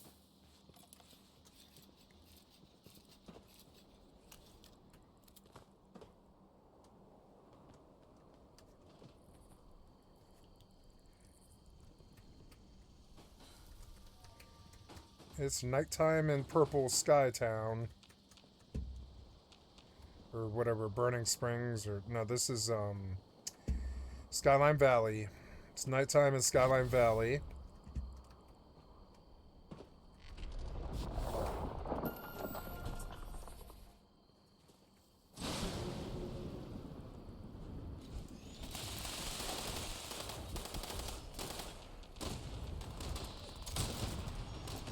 I died instantly for some reason.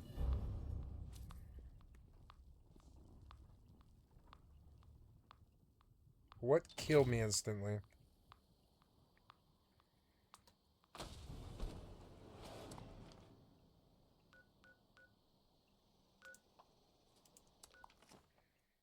Reflect damage, maybe? I got damage reflected.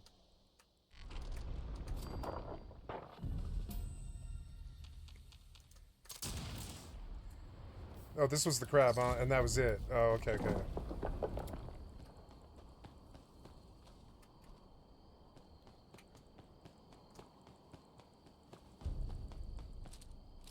Of mice and mat.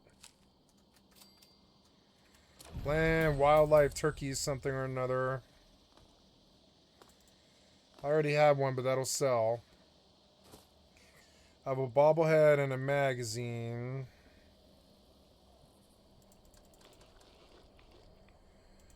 Mongrel dog meat. Super MK. I'm gonna pop to my base now.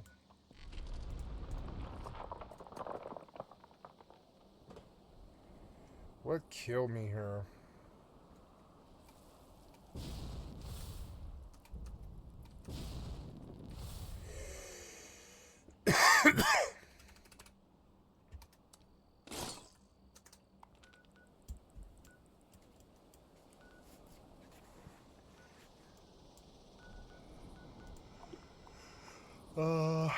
My base is blocked, so I've got to drop server, which is why I'm like playing solo so much more in this game now. Leave world and nice. Yeah. Oh, the ice is starting to boil down.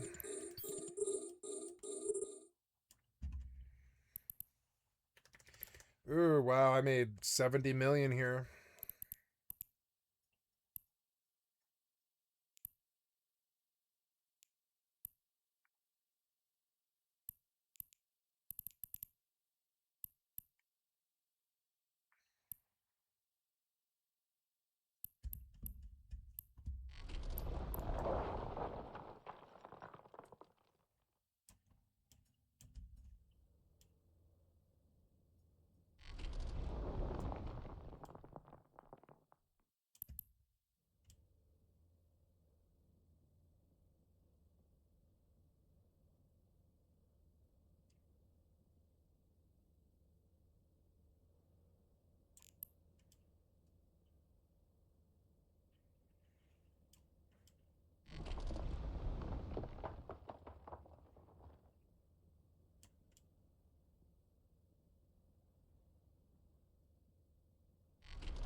if you angle the camera on the Mackinac just right, the two knobs on the top look like boobies. Can't seem to get it to do that though. You can't have like a top-down look. It's always that. It's weird. Can't get a top-down look at it. Yeah, they won't let me drag it down and right. Yeah, it's like actually not that axis.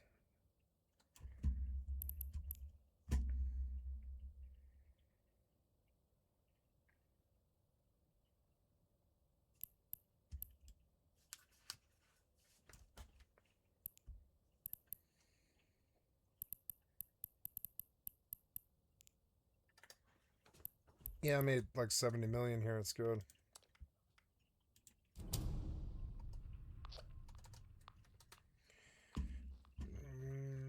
Okay. I really traveled out pretty far. I'm at the bridge, pretty much. Why am I at the bridge?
This is way different when it's not in the event.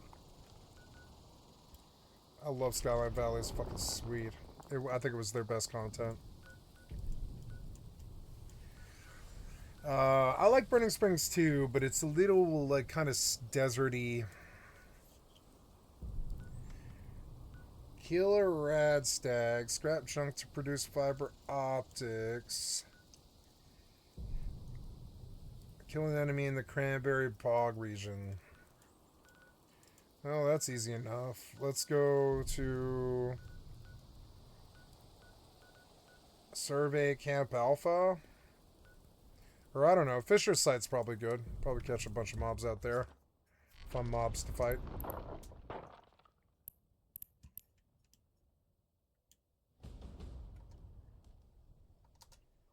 In similar systems, and it's quite a hassle to set them up and all the little alts, getting everything right, messing with the extractors, all that stuff. Not so anymore. I set it up one time and then we copy and paste it in. Let me show you. So that's a better system. At least once I do all the work to learn it the first time, I could just copy across 3 characters. But now I do, once this op ends, oh, what the hell was that? Yeah, kill this thing. He's already firing at me. Yeah, alright, fuck you. Looks so cool. Fuck this thing.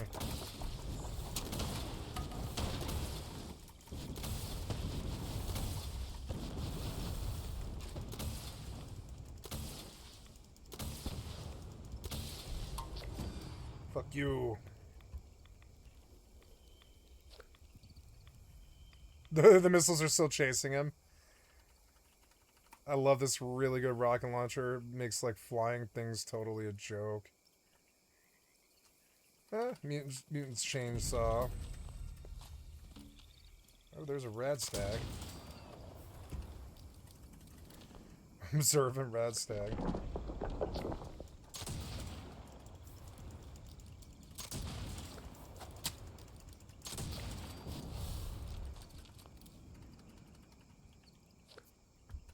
Waiting for a response from server. Oh, retrieve viable Scorch Beast, though. I didn't know I needed to. Oops.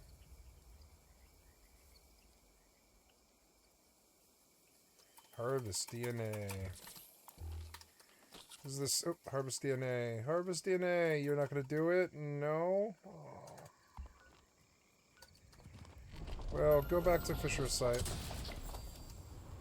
Nice.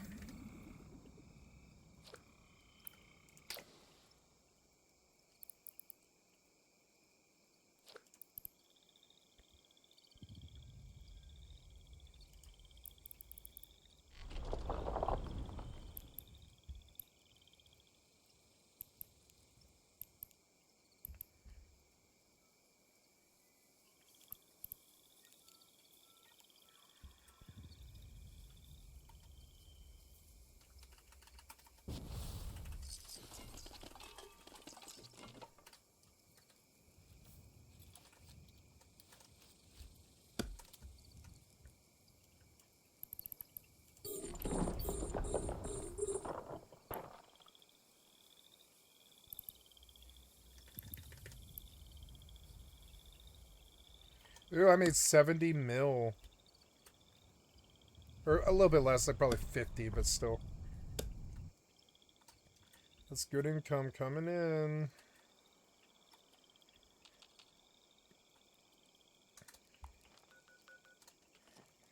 The Fisher site is north.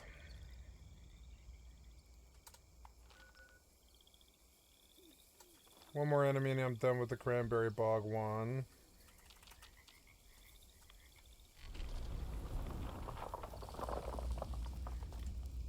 Ooh, I can get full at the crater.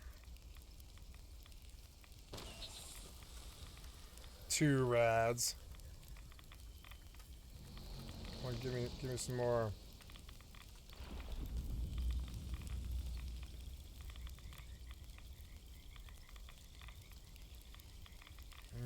Yum. Rads.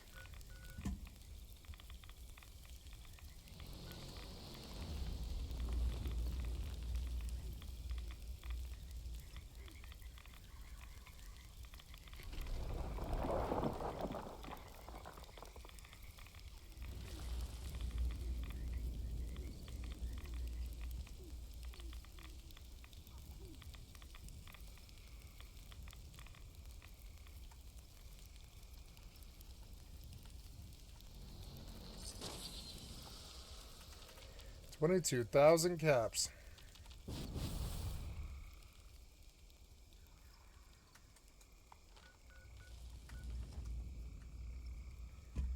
Can't find a Scorch Beast.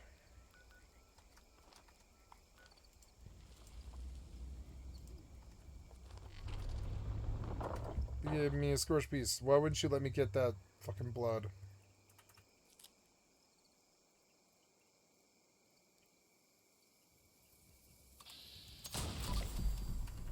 There we are.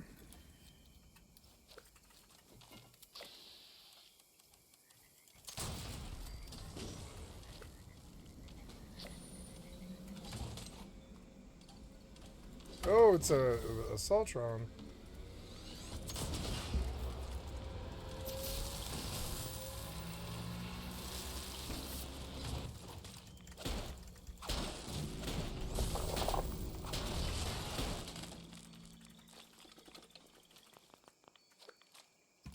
I tanked her with the poison I got.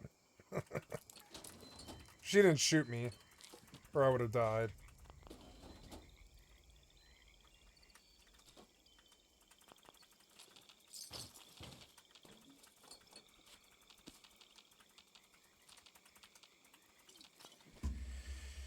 Line in the sand. I believe I would like to go home now.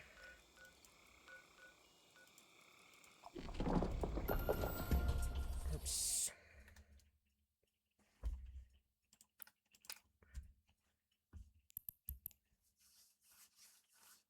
Oops. I guess those are gone now. Yeah.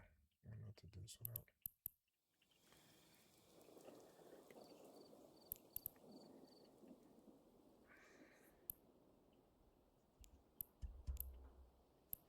Oh, he wants to go to ore. Cool.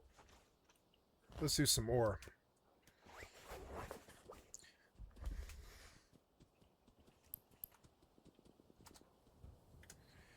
Made so much monies. Nice. Alright, so I want to The asteroid is depleted.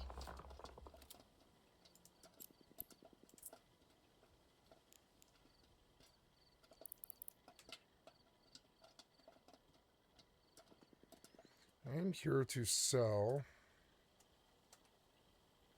Yeah, I have good binaural from the Windows Sonic for headphones. I can tell where this body is. Right to it. Watch, it'll take me right to it.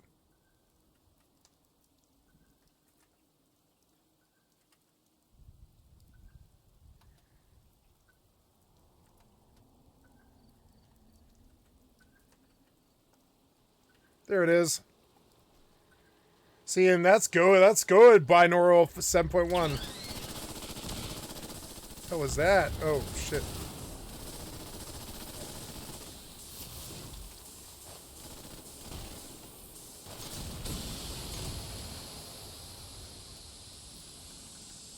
I reloaded instantly.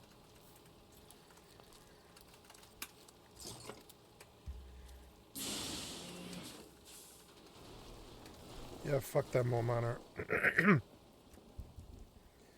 love the sandbox. It's endlessly entertaining. This game is better than 7 Days in a lot of ways, from the music to the graphics to the depth in the games and the multiplayer stuff.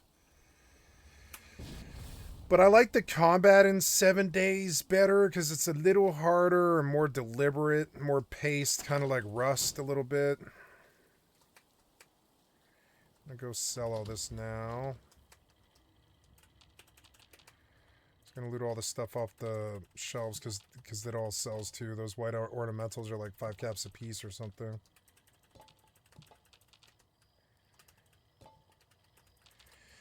My spec, I think I kind of... Oh, I screwed up my spec. Travel agent and... What is it? It's hard bargain.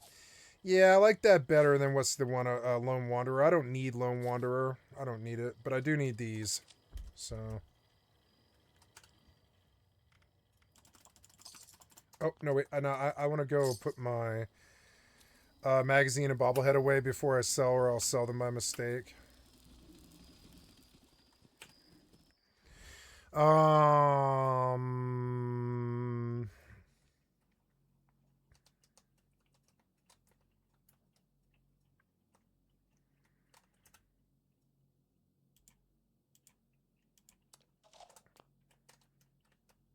love all my magazines.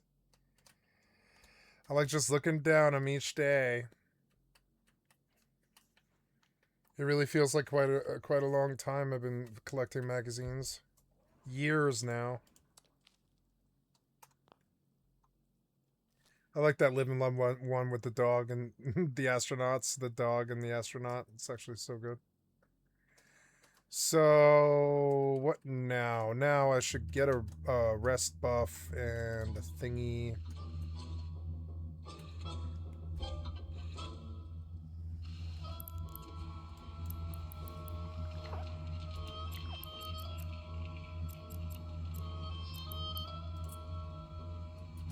Warp drive active.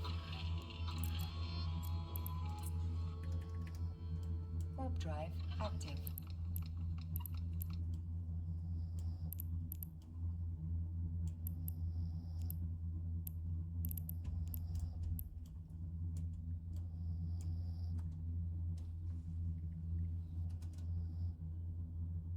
Oh, wait, did I get the buff? I don't think I did. Oops. Alright, go chop some more tree.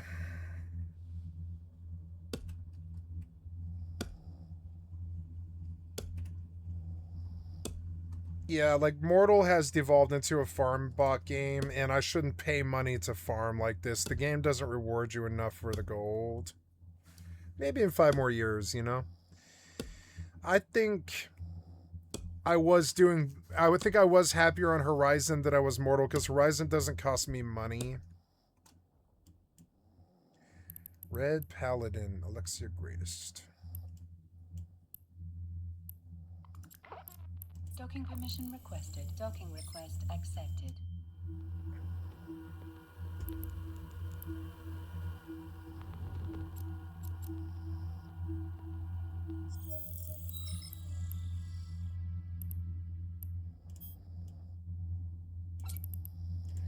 Alright, now for my instant money. One-way move, baby. One-way move.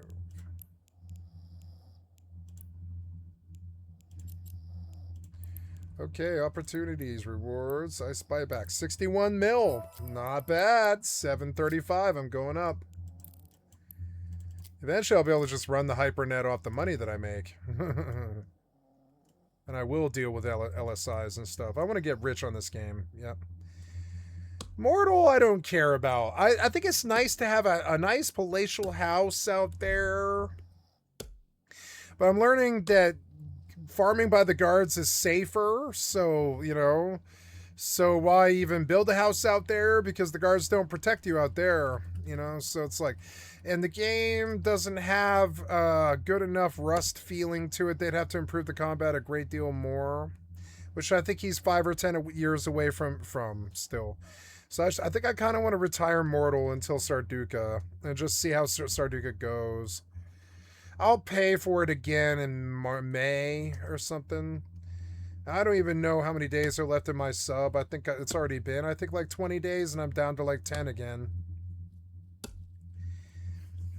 And I think, yeah, I think I'll keep playing Mortal, but I think there's better games I could put in that slot. Like Once Human is a good game that has a lot of depth to it, but it's also a main.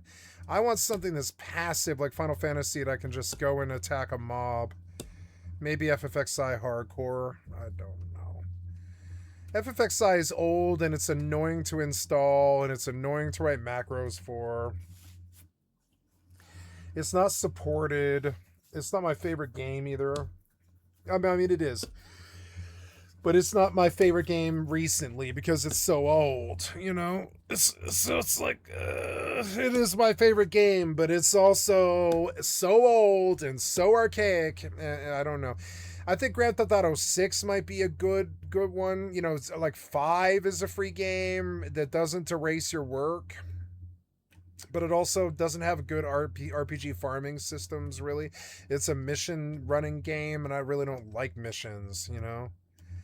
I need another free sandbox. Maybe I could put No Man's Sky into the rotation. That's another space game that kind of plays itself, sort of. I mean, you don't really have passive income, but I don't know.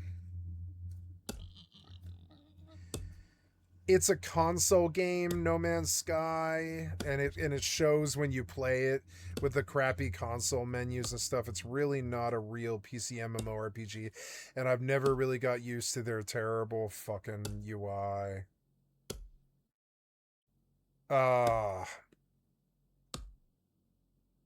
76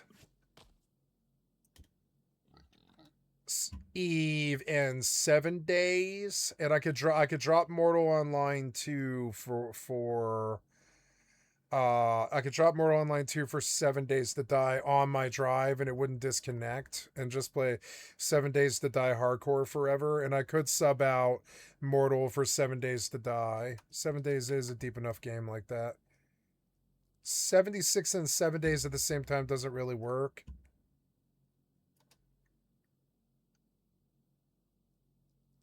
I like that I don't freeze in here anymore. Am I full? Yeah, I'm really full. Yeah. Oh, I went to go drop bobbleheads and magazines and stuff. Yeah. Oh, Yeah, we got it. Okay, squeaky floorboard, sudden death, face paint fundamentals. Look better in black. Squeaky floorboard, face paint fundamentals. Tumblers today. Open any lock in 5 seconds flat.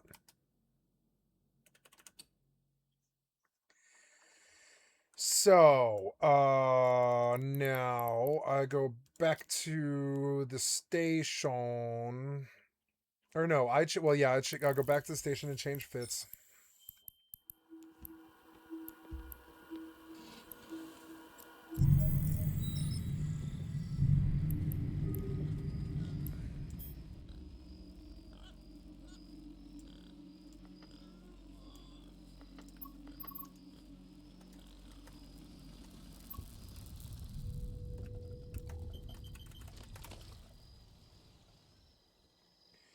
And now we sell the whole lot and move on. I don't know. Mortal E is really cast and forget, and it is a game that doesn't wipe your work, and it does have like a lot of cool elements to it. Being a rich mage is kind of interesting because you can dump money into expensive ass mats, but there's no combat in the game that I actually really like because it's all done badly.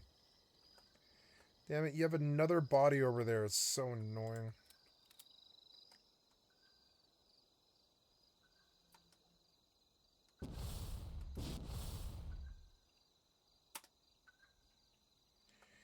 It's the same zombie again, huh?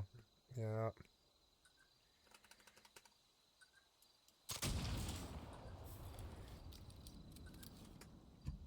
Fucking annoying. Let's just leave and come back.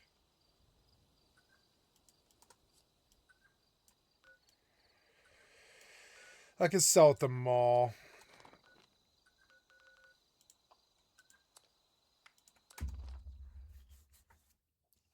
Oops, I need to go to this structure. Duck. Warp drive active.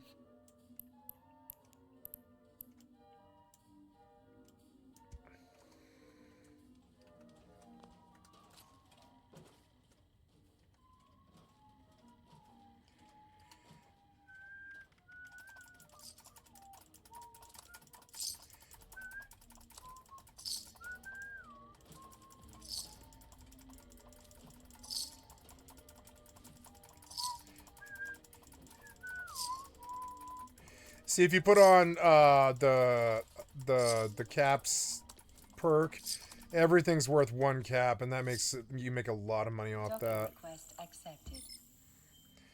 That's what was so good about negotiate or whatever it is, social skills in Elder Scrolls games is eventually you can start making money off anything. So I want to look at plans that this guy is selling because I am feeling flush. Sort by value to lowest. Yeah, we'll buy the lowest. Simple short bench. Simple modern bed. Simple long bench. Resort vases. Resort trash can. Resort tables. Resort sign. I'm going nuts. I should stop. I should stop right here. Resort lamps. I'll buy that one. Okay, 10 more plans makes me happy in my soul. I know what makes me happy, and it's lots and lots of plans. Lots and lots of recipes and plans that are permanent. Oh, yeah, 6 plans. I just got a boner. Yeah. Nothing like BPOs, bitch. I love BPOs. Blueprint originals, bitch. Blueprint original. Ah.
Wait, oh yeah, my caps are back up to 1200 again.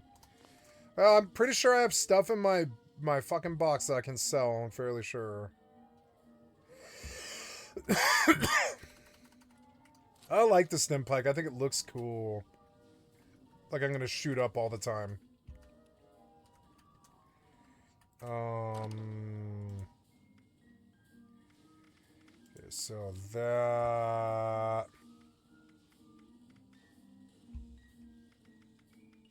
Sell the fixers, yeah. I don't know, maybe I should start selling legendaries and clean them out. I like these things, these quad short pump shotguns.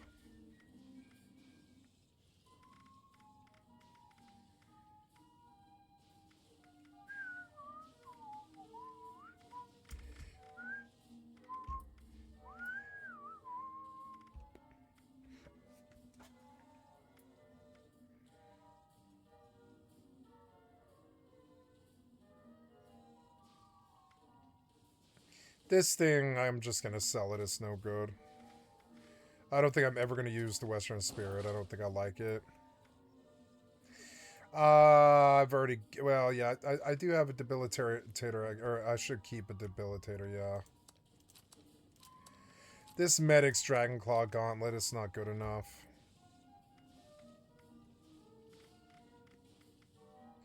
Okay. That's no good. No good. Let's go sell cash.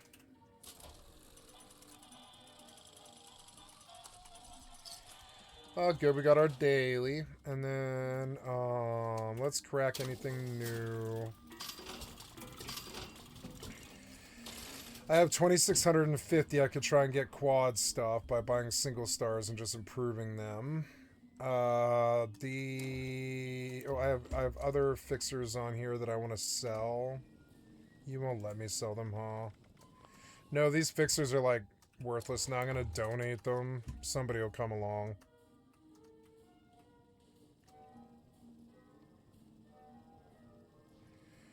There's a plan I don't have.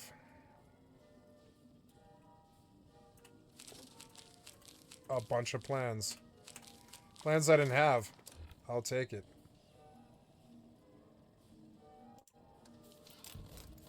Nice. Yeah, cool. New stuff. So, I want to donate these fixers. But they're not even in the list. Because they're glitched or something.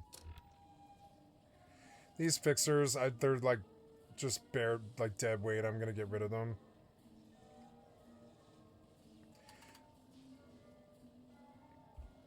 Yes. Yes.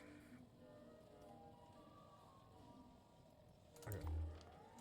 So now I have a weapon.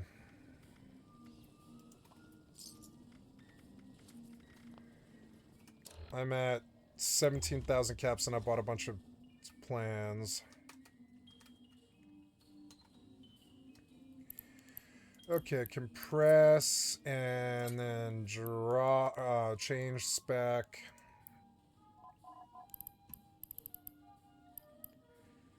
I want to go to a Mackinac fit.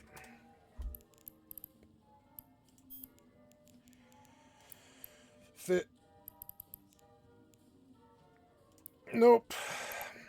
I don't know why, but... Oh, yeah, my ore ice harvesters... Wait, what? Oh, did I already fit? Did I already fit to... Oh, I did already fit is why. Oh, what the fuck was that? The fuck was that? Beer can Dan.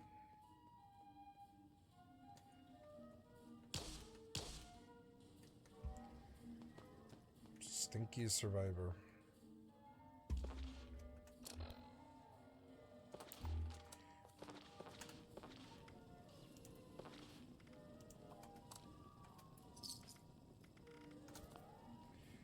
So, I'm at 276 out of 316.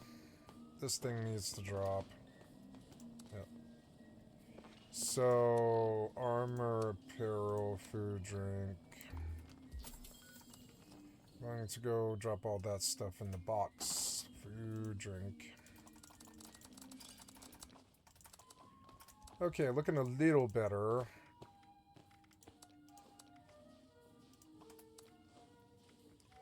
Do I have any psycho or anything like that?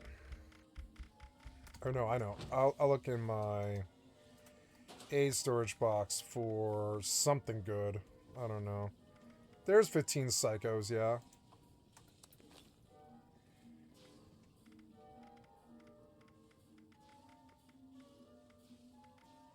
Glowing blood packs, glowing bloods. They don't really weigh anything, huh? No, they don't.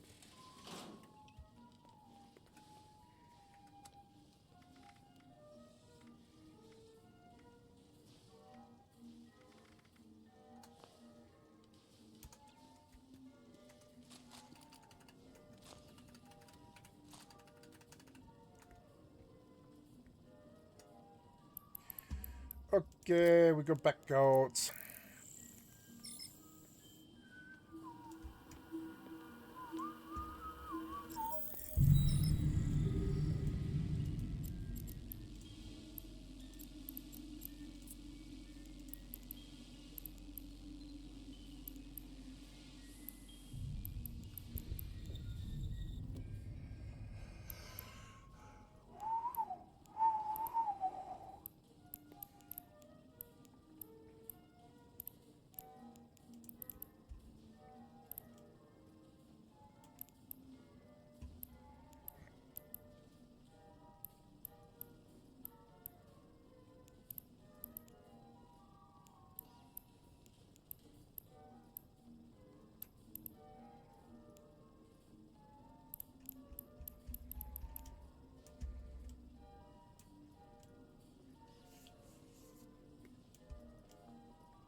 Yeah, we've got a fresh lava planet here on one of my alts. And let's say we want to make miniature electronics here. Now I'm going to press load and immediately we're going to snap to the exact position that I saved this setup to when I saved this template. Now you don't just want to press submit when this is done, that said. You want to make sure that you're in range of the various materials you want to extract. How you do that is you go over here to the scan button and I see we need felsic magma. Let's go ahead and click that here. And we're in high sec, so there's not going to be a lot of stuff here. I see we're in between two of these nodes, so let's try to move this guy a little bit closer. I like putting him in between because this stuff tends to move around. The next one is non-CS crystals. Let's click that guy. And I see that we have a bunch up north and south of us. This is in between exactly where we need to be for those materials. So we're going to press confirm and install. I love this animation, actually. It's super sick. It shows them all getting built at once. All right, loaded from clipboard. You're going to say this is not going to take effect until you press submit up here. And of course, pay your ISK and keep it going. Now we're not done yet. You'll notice we're not actually extracting anything. Yes, the templates do not actually get your extractor heads installed. That's going to take a little bit of manual work, but this took no time at all. I'll install these, no problem. This one has no routes and no products, so let's go ahead and pick the felsic magma. Again, we have a full setup guide in our other PI videos, but we typically use 4-day cycles for our P2 extractors and gatherers. I'm not doing 4-day cycles, I'm doing 14-day cycles, and I don't care if it pays no money because the game, because it doesn't cost any money. So, oh yeah, so something that I've got to do is duck.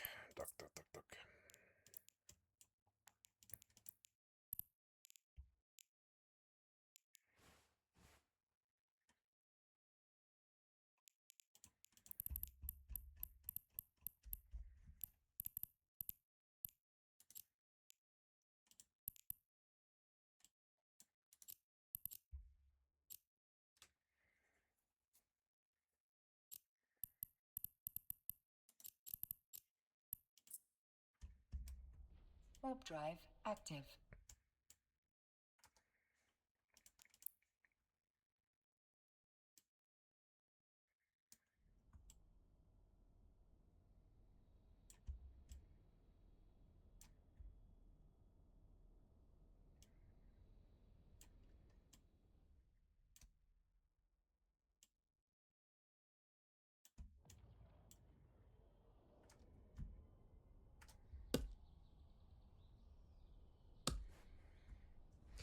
Yeah, like the goal benefits my mage, but it doesn't really. I guess it sort of benefits my like my other character. I guess I want to kind of change, and I might level them too, and I'll change to spear ecumenical because I think I probably can with a full 100 ecumenical. Like I don't know. I want to make a new character maybe on the other slot in this account, but I need to see what stuff that guy has. Okay, so cool. Yeah, start out like here.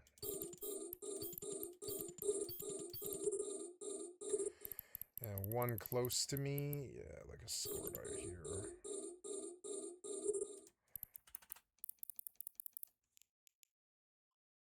Where are my drones? I don't have drones in this thing. I don't have drones in this thing for some reason. Well, I don't have drones in this thing. Oh, because I moved them probably. Well, that's alright. No. I don't have stuff fit. Oops. What? Okay. I don't know. I went to the wrong place, so go to the armaments factory, right? I don't know. Look at my personal assets, right? Get rid of this. Where do I have this stuff? Is it there? No, that's the stuff I have in the ice. Oh no, that was in capital research. Right, capital research. Free clone, the ice harvesting clone, and the mining drones. So I went to the wrong place, and I went to capital research for some reason. Doc, I need to go make 2 jumps before I'm ready to do this. Oops. I fit wrong.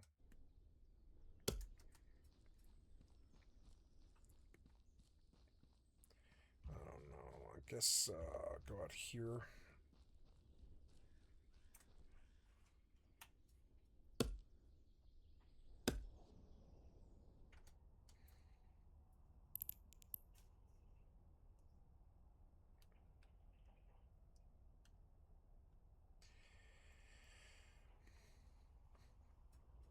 Mortal costs money, Rust it doesn't. It would be better to maybe sit on Rust than Mortal and just play PvE somewhere and just keep expanding a base. Make a bigger and bigger and bigger base.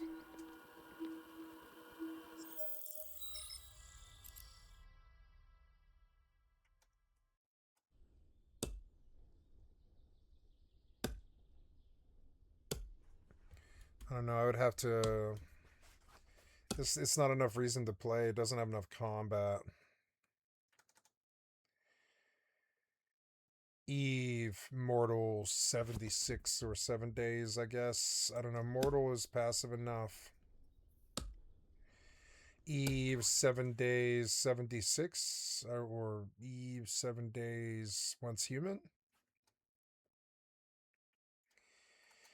No, I can only have one passive, one main and 2 passive games, or it's too much bandwidth on my brain. So the other games need to be passive, like Mortal, where I can just farm all the time passively, and I don't know, I guess Mortal is sort of the game.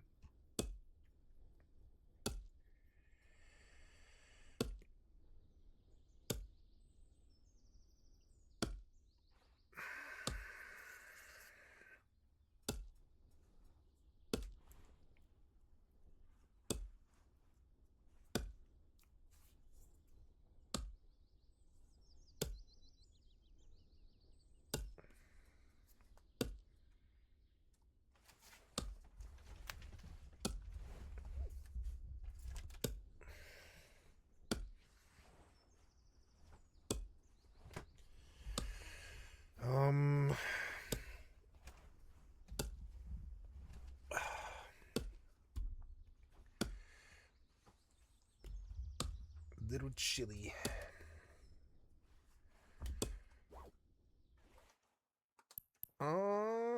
Right, so this stuff, I don't know why this is here. It's got to come with me. Oh, no, you can't, huh? Why?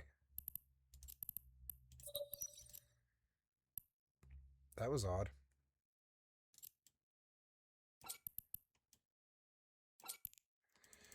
I don't know why I did this. Leave.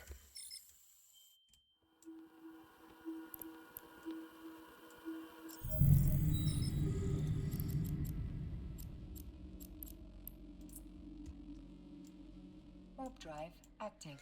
And I will go change. Excuse me. I will go change. I'm liking Nightingale, but I don't think it's. I don't know. I don't know if it's good enough. I think it needs more time. Or not Nightingale, but what's it called? Bellwright.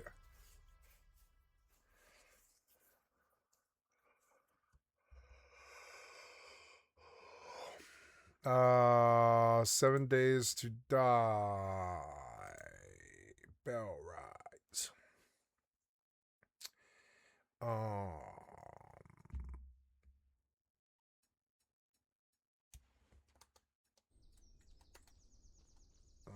This one's done, huh?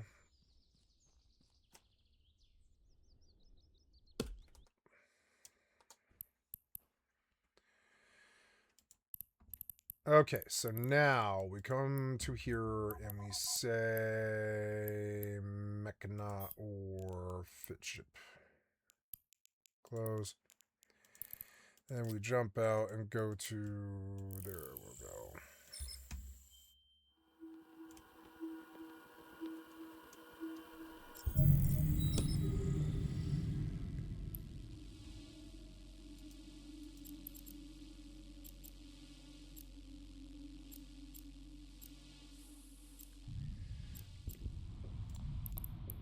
I'm gonna make some more money here. Warp 2 with the 0. Warp drive active.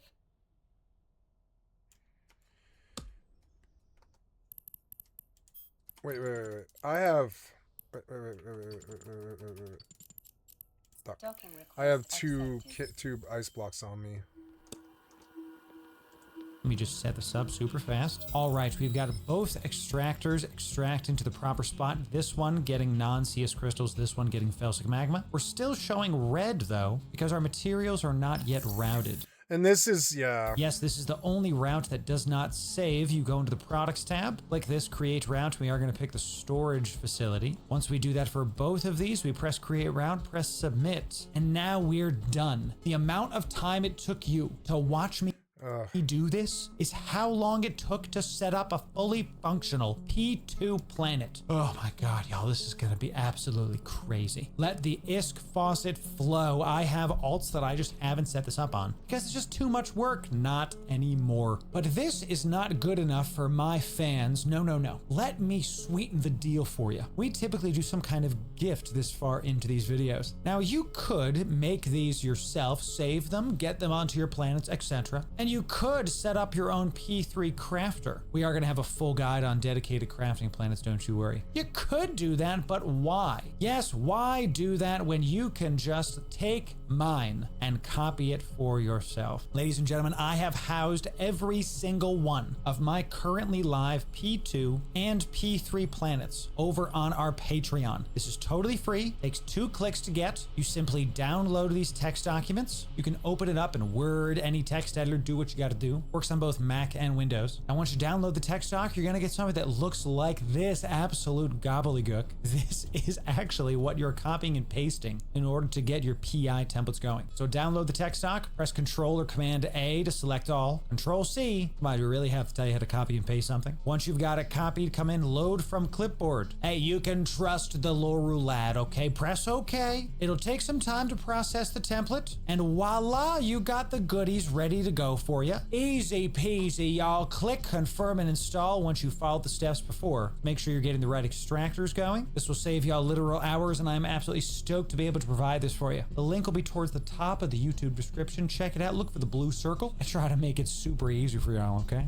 And before you go make all these yourselves, let's talk about a couple key things that are really going to propel you to the future with these new PI templates. Typically, one of the only things that have stopped us from making a lot of changes to our PI setups was the work involved. Now that you have these templates, what you can do is look at anything on the planet and set up templates for all the P2s that these can make. Now, we are here on a lava planet. This is one of our favorite third-party tools. Just Google Eve Helper Planetary Industry. It'll be one of the first links for you. We can actually make smart fab units at P3 on planet, transmitters, consumer electronics, construction blocks, all this. I would just set up your template for all of these, especially if you have multiple lava planets. Because what typically happens, especially in high sec, is materials will actually get more scarce over time as the market ebbs and flows. You're not the only one on these planets extracting stuff. So if you notice that your particular area has gone dry, you can just get another P2 going in a separate area of the planet. Or better yet, just move your setup to a different area. Look at this. There's plenty of felsic magma right here. Maybe I should move my setup there right now. I can do that in minutes instead of hours. So choose your best setups and go get that if. See, this isn't my sort of mini game. It's never been. I hate these sort of little mini games, and I don't think I want to do this work.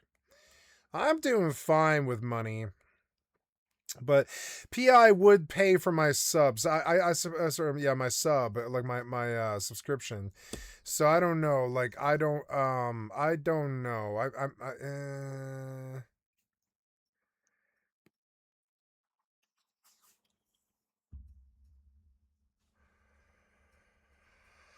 Yeah, these are good. There's a lot of stuff. A lot of stuff here. Handles, and I bring them down as much as I can, and I bring them to the right as much as I can. And then what you're going to do is you're going to select whatever raw resource that you're wanting to look at. So we're going to do heavy metals. And what we're looking for is the highest density would be like your white, right? So if we open this all the way up like it would be for default, you're going to see kind of like a heat map across the planet, and it goes from basically transparent all the way up to white. White would be your highest density. I can understand this stuff, and it's dense as hell. But once you learn it, it's probably not that bad. Like everything else in their game. And if you unlock it and take the time, you probably make so much money. Okay, go unduck. I don't really like looking at it in this way because it doesn't give me a really good indication of high density. So that's why I bring these handles all the way down, and then I bring them all the way to the right and just kind of like move it around so I can see a little bit of white. So what I'm doing here is I'm basically looking for a spot that I would like to place a command center. And once you find a spot that you want to, like this would be a good spot here, you can go back over to build and you can click on the lava command center and you can place it here. And then you'll hit submit and all of that. We'll go through an entire build for an extractor planet, probably on that lava planet, just to give you an idea of the entire setup. And I'll give you as much information as we go through it. But one of the things you want to make sure you check before you set up anything is you want to make sure that there's a customs office, and also you want to check the tax rate on that. So from this agency window, if you click on this lava planet here again, down here at the bottom it says customs office. You don't have to warp to it, but if you go down here and hit access customs office, okay, another little. So we could go do some of this stuff. I suppose I could pop to an alt right now and change her training to PI and use an MCT. Docking request accepted. And get her spinning on PI. And she'll be ready second. I could just template her to the same planets, I guess. So I want to go take steps to make that happen real quick. Yeah.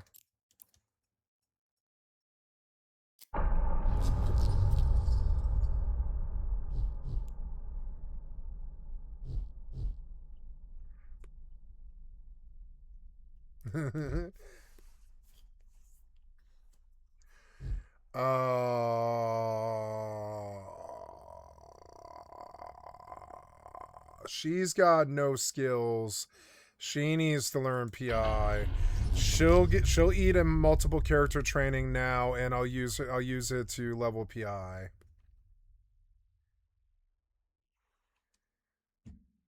I think I've been dumping skills out of PI. I don't know. No skills in training. Shield ops. Yeah, I'm sure that couldn't hurt. Mining barge. I want to multiple pilot training. Redeem to home station. No, redeem to current station.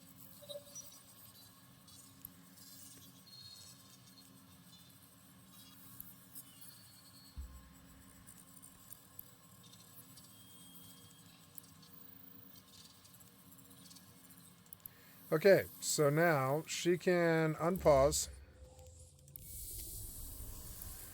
And I'm going to clear this skill queue. Go to the skill catalog. Go to planet management. Buy and inject. Buy and inject. Buy and inject. Buy and inject. Buy and inject.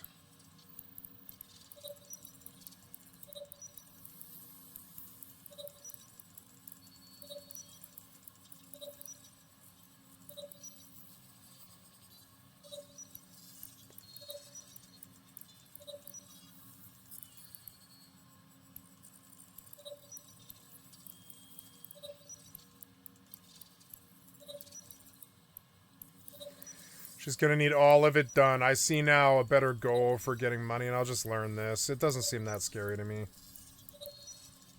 I'm not an idiot. I can learn it.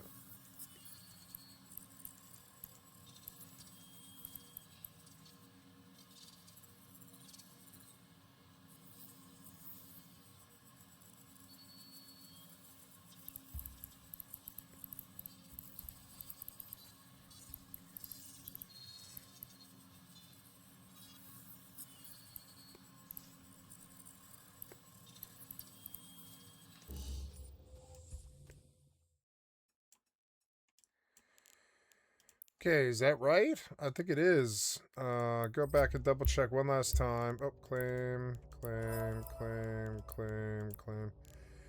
Okay, get out. And you, one more thing. I think I could put her in a clone. She doesn't have any clones, and she probably doesn't have, what's it called? I don't know. How long will this take? I didn't look at that part of it. This will take 81 days, so it's actually 3 months. Yeah, it's 3 months training on each character. So I don't have to worry about this for another 3 months, which is kind of cool. I suppose I better go queue that up but around summertime, I will go live and I will put all 3 of these characters on PI. Yeah, and then I'll run out of MCTs right about then, and we'll see what a month of 3 characters doing PI will get, because I think it's essentially 3 billion. If it's 3 billion and I have no problems, then, you know, I do pretty well there.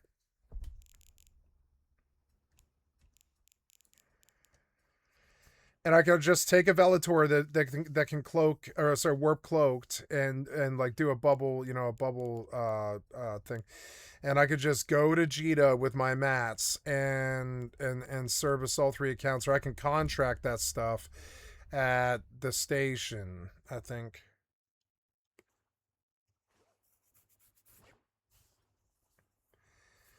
So yeah, and it's technical, but it pays for my account. And I don't have to do anything. I don't have to work every day. I just show up twice a month and I pick up the money.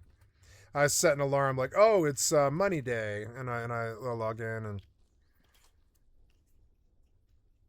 and in that way, with one account, with that kind of income, I pay for the monthly sub on my main, and the other 2 characters I pay MCTs for with the Plex and Yist that I make from mining and PI and faction warfare and level 4s. This guy's slaughtering pigs. And then and I have like this endless ISK fountain. And then I use it to just keep playing the game forever for free. That makes that game worth playing for me, Eve. And then I guess Mortal, I just chop trees and I always have enough money for kits. So I can always just buy a new kit, go out, fight, buy a new kit, go out, fight. But I'm at that point now where I have 3,000 gold. So like, yeah, if I want to buy a new kit for my other character, I can. I can just buy another kit, go back out, fight again.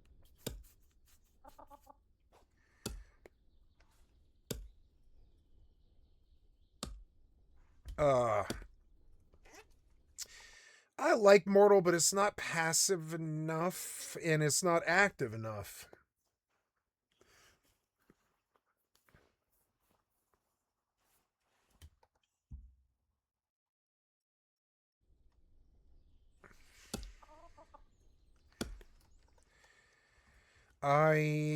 So I come back to this and now I log in on her, right? And I take a look at the skills. Yeah, all of these to 5. And now they're all grayed out. That's perfect. Then we log into the other one.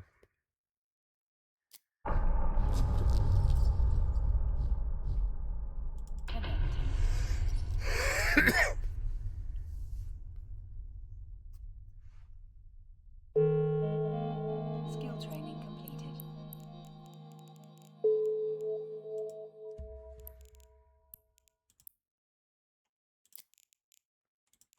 Skill training completed. Good. Let's go out and, or well, not go out, but let's go see if I can put my guns online. Yes, I can.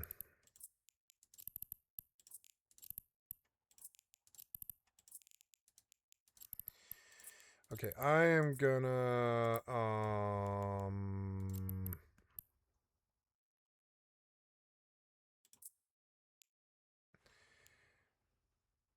okay, so I need to fly a perfect orca first. Oh, sorry, for perfect catalyst first to protect their orcas and such. And opportunity rewards, cool, complete the jumps. So I want to.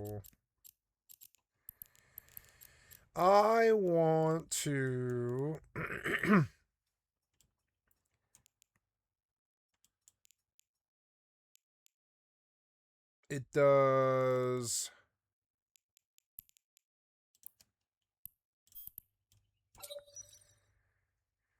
408 DPS.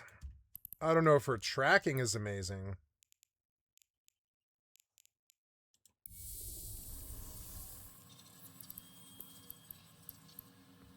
Oh, look, her PI is almost done. So I already really have access to 2 accounts, and the other one will be the 3rd. I guess I will mine for a bit, but when there's a lull, I will go out there to Poshvon and I will launch my first thing and I will try to stumble my way through it. This character is doing the training she needs to do, which is fucking sweet, and we bow out, yeah. And cool, I have all 3 of these characters running, and then there's another thing I can do. With that kind of income, I could probably swipe to do it. I could probably swipe $40 and buy some what are they called? I could do a couple more things too. But eventually I want to make this game completely free, and I think it actually will take a little bit of investment and time and effort and skill and learning. But I want to I don't like her picture. I think it's not done correctly, and I'm going to go change my portrait again.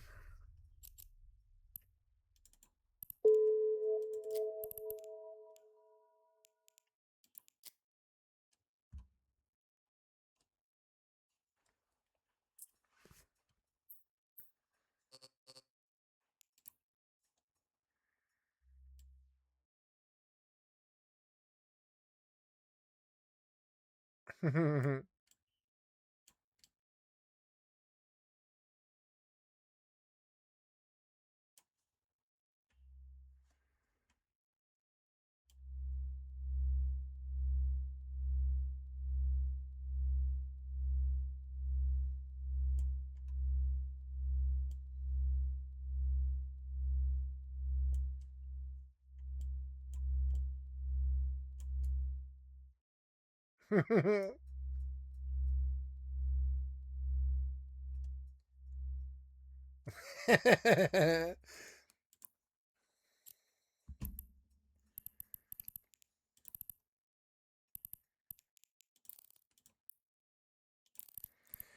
should update soon. Oh well.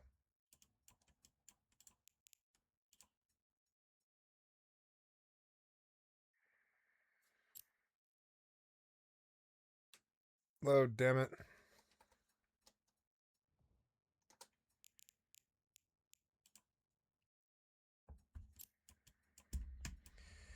Okay, now we go back out. Out. Go.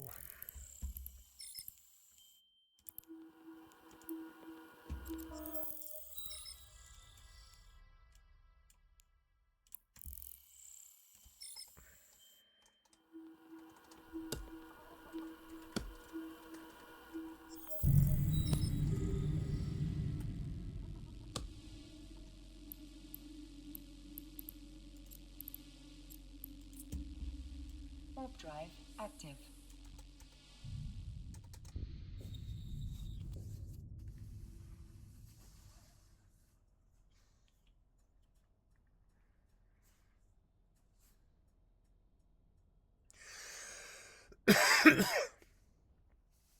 Could play some Bell right very slowly, and then some 7 days when it's later. Bellwright has good music.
Oh, cool. You can mod, huh.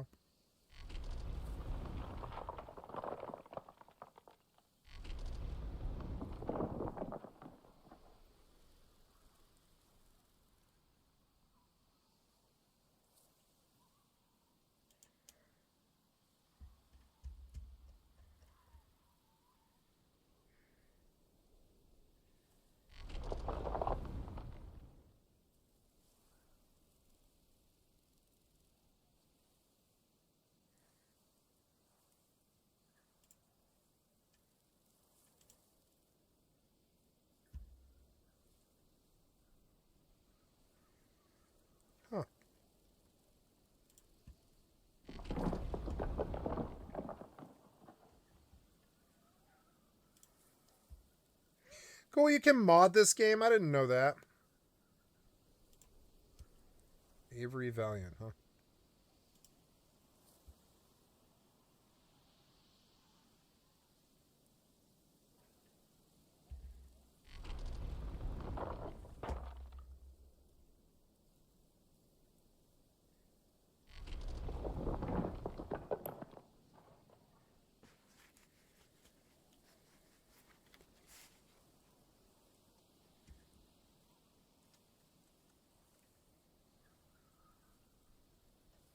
That's all I need, I think.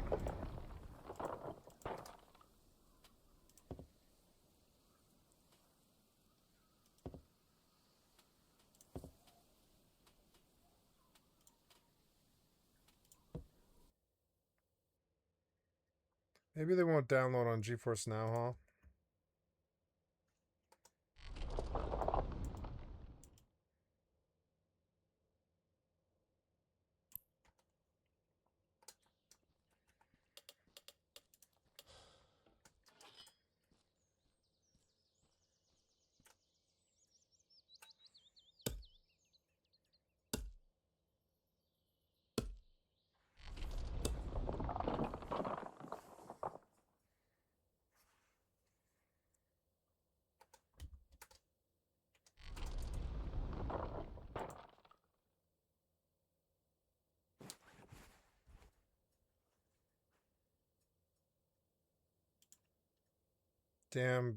Damn spring sale ended.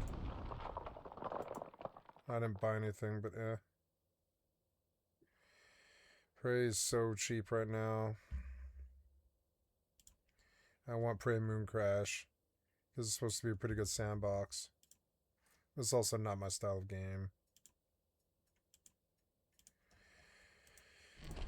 Marathon, The Isle, Dead by Daylight, Resident Evil, Slay the Spire, Dune Awakening for $50. You really think anybody's going to pay that? I guess, yeah, they suddenly get suckered in. Yeah, I suppose.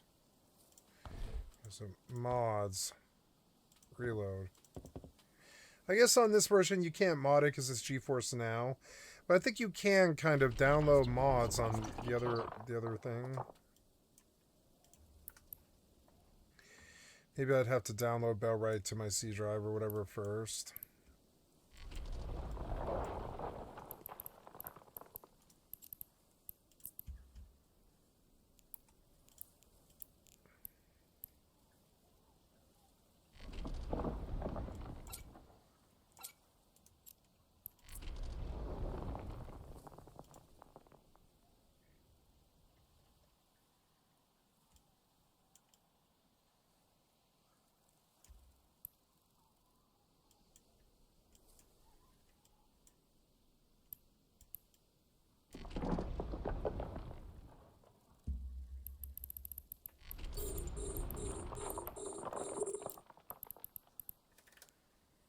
Nice, I love that button. It makes it so fucking easy.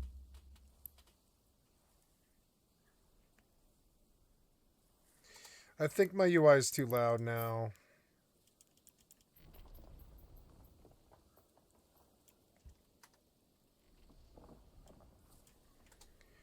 Okay, so continue.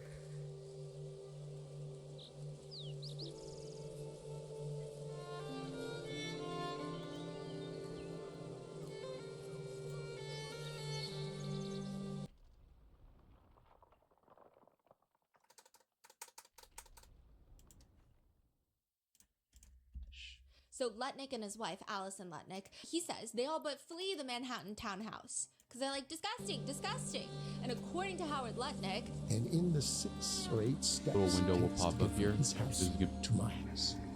My wife and I decided that I will never be in the room with that disgusting person ever again. safe to assume that he was never in the same room with Epstein since 2005, right? But the emails show that he was reportedly at Epstein's Island years after 2005. He emailed Epstein stating that him and his wife and children, along with another family, were visiting the Caribbean and asked if Epstein would be around and whether or not they could visit him for a meal.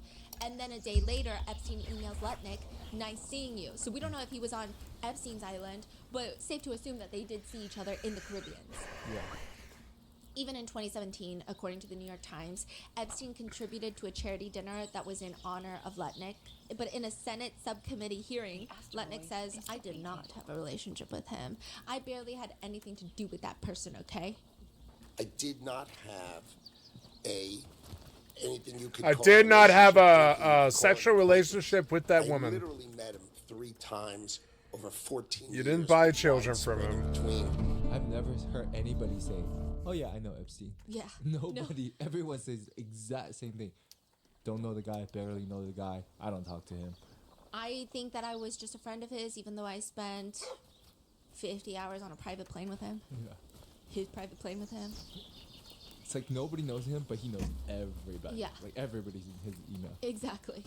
As for that lunch with his wife and kids and Epstein, he says, My wife was with me, as were my 4 children and nannies. I had another couple with, So they were far, we're there doing as great well work, with their don't you think? children, and we had lunch on the island. That is true, for an hour, and we left with all of my children, with my nannies and my wife, all together. Also, Howard Lutnick just looks AI generated. I don't know how else to describe it. It was bothering me ever since, and I have nobody to talk to about it. He looks like AI generated pictures. Like, you know, when you see those AI generated people who like go fishing and then they catch a shark and they're like, and it just looks so that's what Howard Lutnick looks like to me. During his deposition, Bill Clinton, he's asked why President Trump ignored other prominent figures in his circle, such as Howard Lutnick, who have had close ties with Epstein. This is an opinion question, because the House committee is asking Bill Clinton, why do you think President Trump is ignoring other people in his circle, prominent figures such as Howard Lutnick, who have had close ties with Epstein? How is he supposed to know what Trump is thinking?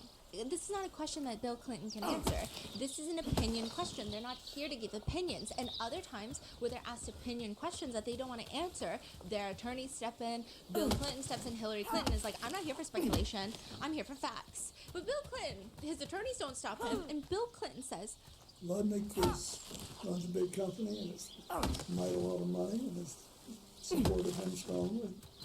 I don't think he believes that he's done anything bad enough to.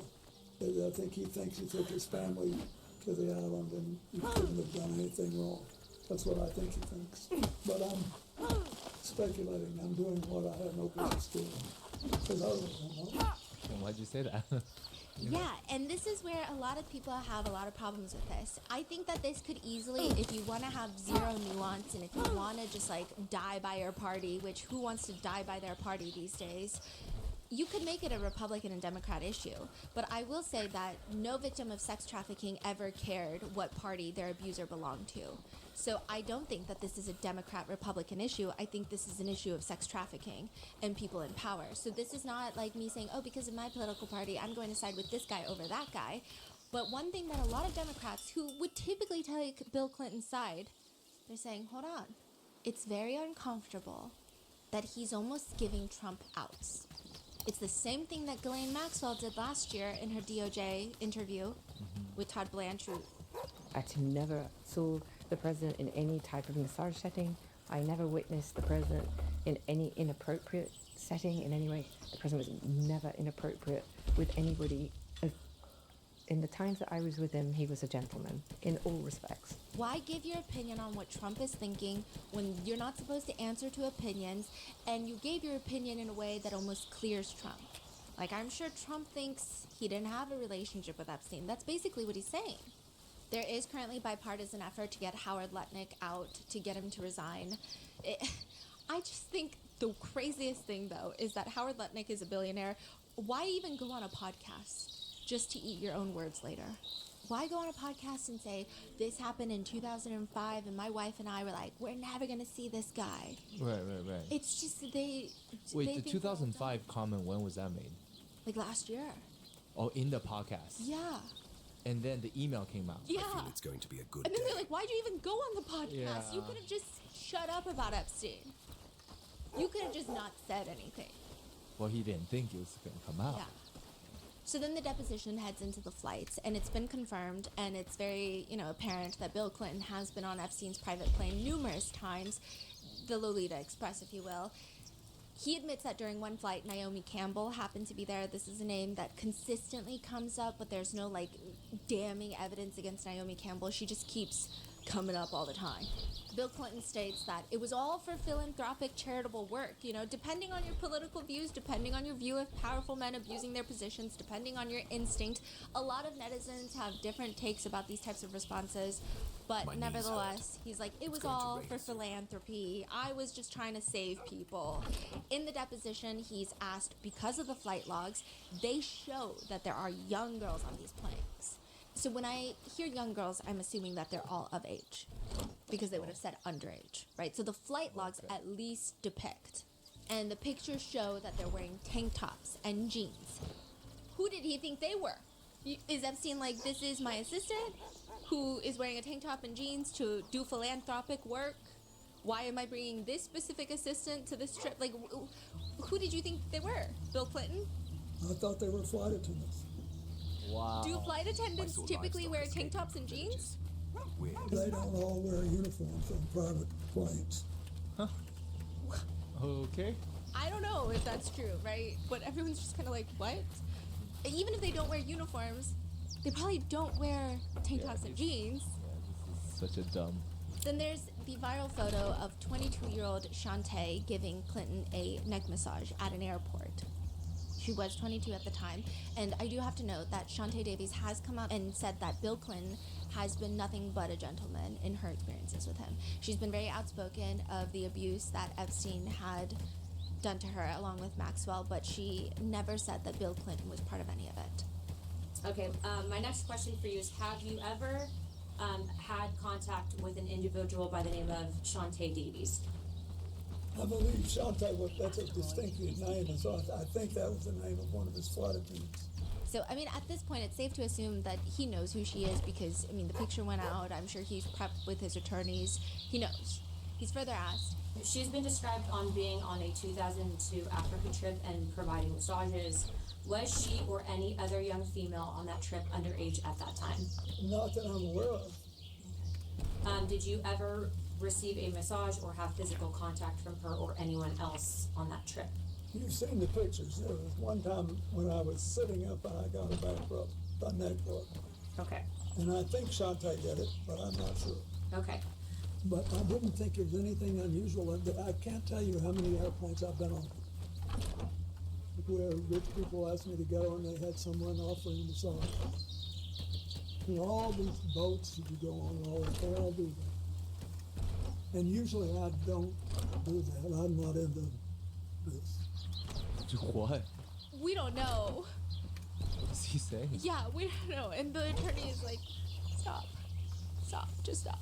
He later states that on this specific trip, his neck had, quote, had spasmed and I was in pain, so they offered to help and I let them help. Do you think a young girl massaging a president is unusual? So are you asking his opinion? There's a little riff, and then his other counsel steps in. Objection calls for speculation. I figured, did you ever think that all these women around Jeffrey Epstein or Ghislaine Maxwell was odd, unusual, weird, or creepy? There weren't all that many around when I was there. How many would you say is not all that many? I think on this big plane that was working long hours, having 2 to 4 people on there, I thought was, as far as I knew, they were all helping. Flight attendants in tank tops and jeans. And this questioning is done by a Republican representative, Nancy Mace. And we have this...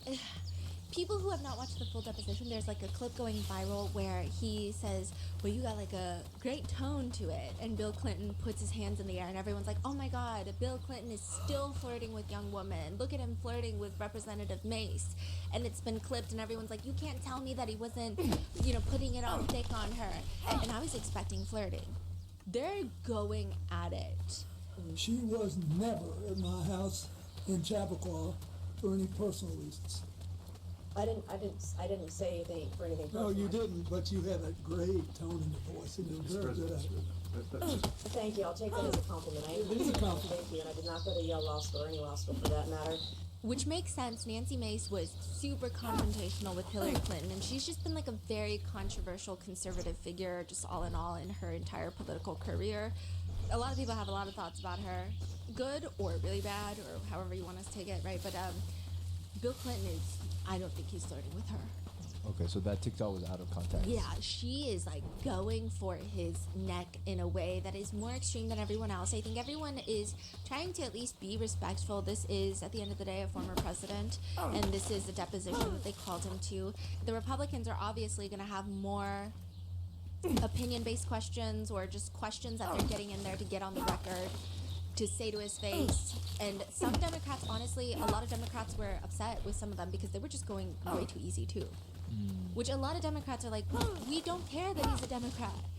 Okay, just like we don't care what any of these predators, not saying Bill Clinton is a predator, just any predator, we don't care about their political affiliation. You need to go harder. There were some Democrats that were like, we know, thank you for being here. We know Trump is just using you. I voted for you, and it's like, no one cares, even if you voted for whoever, if they turn out to not be good. What? So, I digress. Nancy Mace is going for it. Like, she's very aggressive, very intense, and I don't think that he was flirting with her because she keeps insinuating that he knew what was going on. And so that's why she's saying, I never said that you knew, or something along those lines. And that's why he says, no, but your tone had a great tone to it. Like, very like, but you knew what you're saying, you know. Yeah. But a lot of people are saying, like, I like your voice, but that's not what was happening, yeah. That is crazy. That was not what was happening at all. It's actually one of the most aggressive parts of the deposition, so. Unless maybe he just likes someone who's, like, going for his neck and his wife's neck. Maybe he's into that, so what can I say? That's an opinion. I'm not in Bill Clinton's mind.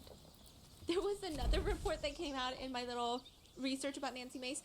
There was a Reddit poll going around where people, citizens, Redditors, netizens, would be voting on who the hottest representative is. And there was an expose, or alleged staffers of Nancy Mace came out and said she made us make burner accounts and vote for her. I'm sorry, I could not live with this information by myself. I don't know if this is true. This is the allegation made, but... And then they also alleged that she would make them clean her Airbnbs because she didn't want to clean the housekeepers to do it. So she would have staffers do it, and one of them said something along the lines of, quote, she's messed up. The motherboard is fried up here. Nothing going on up here, so.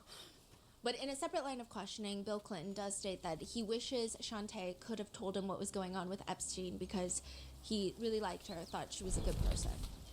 I wish Shantae had told me. I liked her. So, yeah. Then there's Maria Farmer.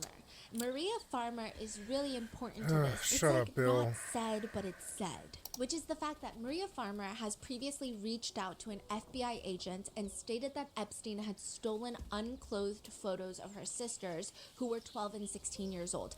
This is back in like the 1990s. There is an active FBI report that was then of CSAM against Jeffrey Epstein. She also reported to the FBI agents that Epstein told her to go take photos of young girls at swimming pools, and if she did not comply, he would burn her family house down. Whoa.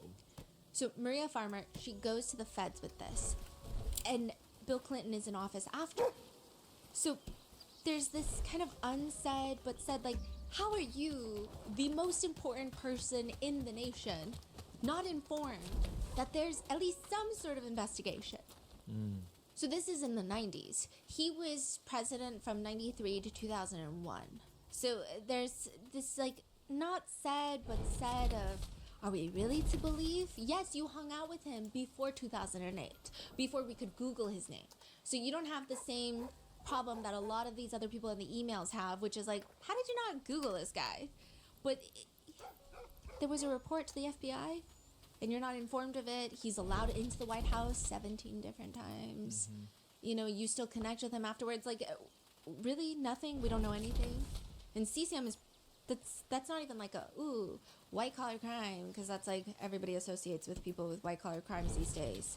But side note, Maria Farmer has also claimed that she saw Trump visiting Epstein's offices in 1995, and that Trump allegedly came into the office, hovered over her, stared at her bare legs, and that Epstein walked in and said, no, she's not here for you.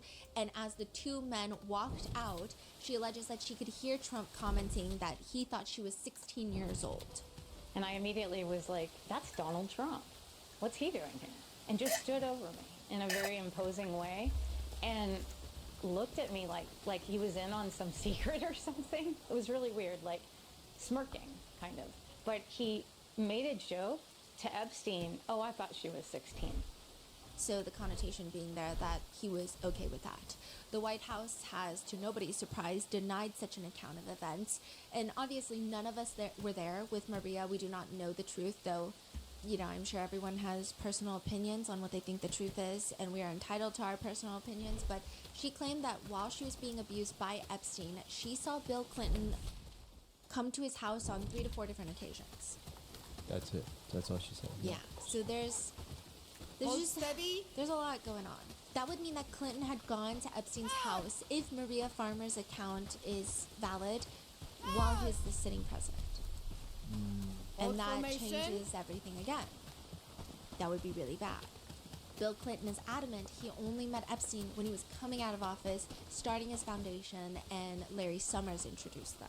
he's asked, Maria Farmer was employed by Jeffrey Epstein and abused by him for a number of years, and she first reported her abuse to the NYPD and FBI in 1996. She states that she has personal knowledge that you visited Jeffrey Epstein's house 3 to 4 times while you were the sitting president between 1995 and 1996. So let me ask you, Mr. President, did you visit Jeffrey Epstein's house while you were president? I do not remember doing it. I do not believe I did. How do you explain this discrepancy? Objection. Calls for him to speculate. I can't speculate. But all I can tell you is I don't remember being there. Okay. During your presidency, were you ever made aware of the information that Maria Farmer provided to the FBI in 1996? No, and no. During the deposition, Virginia Giuffre is brought up. She has stated numerous times in sworn statements that she recalls Bill Clinton being on the island. And her diary reads, quote, Bill Clinton met 2 times, island, with 2 girls, CT, GM, and JE. So CT, I don't know, GM could be Ghislaine Maxwell, and JE could be Jeffrey Epstein, right? What is your reaction to that? It's not true. Bill Clinton starts getting a little combative, Did she say that in the book? This is from her personal diary that her family shared with us. But the book came out more recently. Sorry, Did she say I that don't in the have book? time for chat. I'm just reading you the entry from her diary that her family shared with me. I think she ultimately reached a different conclusion, although I have no contact. And a lot of people had side-eye to that. Like, why is he so adamant of if she said that in the book? It's almost like he made sure there was nothing in the book about it. And then he says, I think she ultimately reached a different conclusion, although I had no contact with her. Oh yeah, that's weird. And Virginia Giuffre is now deceased in a self-exit. So there are just like lots of feelings that people had about this question. Well, I just want to make sure that it's on the record. That's what the representative is saying. Now, remember how Virginia Giuffre alleged that Bill Clinton told Vanity Fair not to write articles about his good friend Jeffrey Epstein? He's asked if that happened. Like, we covered this back in the recent Epstein videos that I did a few months back. So she was saying that she was scared, Bill Clinton was going into a Vanity Fair saying, like, you're not going to cover my friend. And he's asked if that happened, and he responds, no. Not no, hell no. Not close, no. But according to emails, Ghislaine Maxwell and a Clinton aide talking points on how to respond to a Vanity Fair reporter who was writing a profile on Epstein. So that doesn't mean that Bill Clinton did or did not, but it was a topic of conversation. So either Bill Clinton really was not involved, but people on his side were preparing a statement to give to Vanity Fair because they always ask for comment, or they were involved. It's unclear. But he's saying in the deposition under oath that he did not. Did you know one of the witnesses who testified in the Epstein cases that Epstein said you, Bill Clinton, you quote, like them young? Why would Epstein say that about you? His lawyer steps in. Are you asking him a question? Are you asking his opinion? You want him to try and be in Mr. Epstein's mind and guess at what Mr. Epstein would have thought about? First of all, that's not true. What's not true? That I What? have One shot. interest in underage. I didn't say underage. I said young. But it's still not true. Is an intern young? So here comes Monica Lewinsky. Whoa. Yes. At my age, anybody younger than Did I you am. know Jeffrey Epstein instructed a witness to deny you were ever on his island? He didn't have to since I was never there. During Ghislaine Maxwell's previous interview with the DOJ last year, Ghislaine Maxwell states that she had a very central role in the Clinton Global Initiative. And it doesn't seem like she's just making this up out of her butt, okay? It's been revealed that in the files, Ghislaine was even taking part in budget discussions, which, side note, so many depositions happening in the month of February and March. February 9th, 2026, Ghislaine Maxwell is deposed. Another deposition. House Oversight and Government Reform Committee, they depose her, closed-door deposition, the video goes live, okay? The video goes up. You're just like, what? It's a closed-door deposition. What do you mean, okay? So the main questions the committee wanted to ask were, Ghislaine Maxwell previously claimed that there were 4 named co-conspirators. Who were the 4 named co-conspirators? 25 men who were not indicted. Who are they? Why were they never charged? Her documented social relationship with Trump and Epstein, including whether access to underage girls was ever facilitated. They wanted to ask whether discussions occurred about a pardon or sentence reduction after Trump publicly stated that he would look at a pardon. What client lists exist documenting Epstein's associates, and whether Epstein shared information with or acted on behalf of foreign government and intelligence services. That was the plan. That's the questions that they're going in trying to ask. Ghislaine Maxwell, we have a video of this, is sitting there with big old goofy glasses on her head. Okay, she looks crazy. And she just responds to everything. I would like to answer your question. Then do it. But she doesn't. But on the advice of counsel, I respectfully decline to answer this question and any related questions.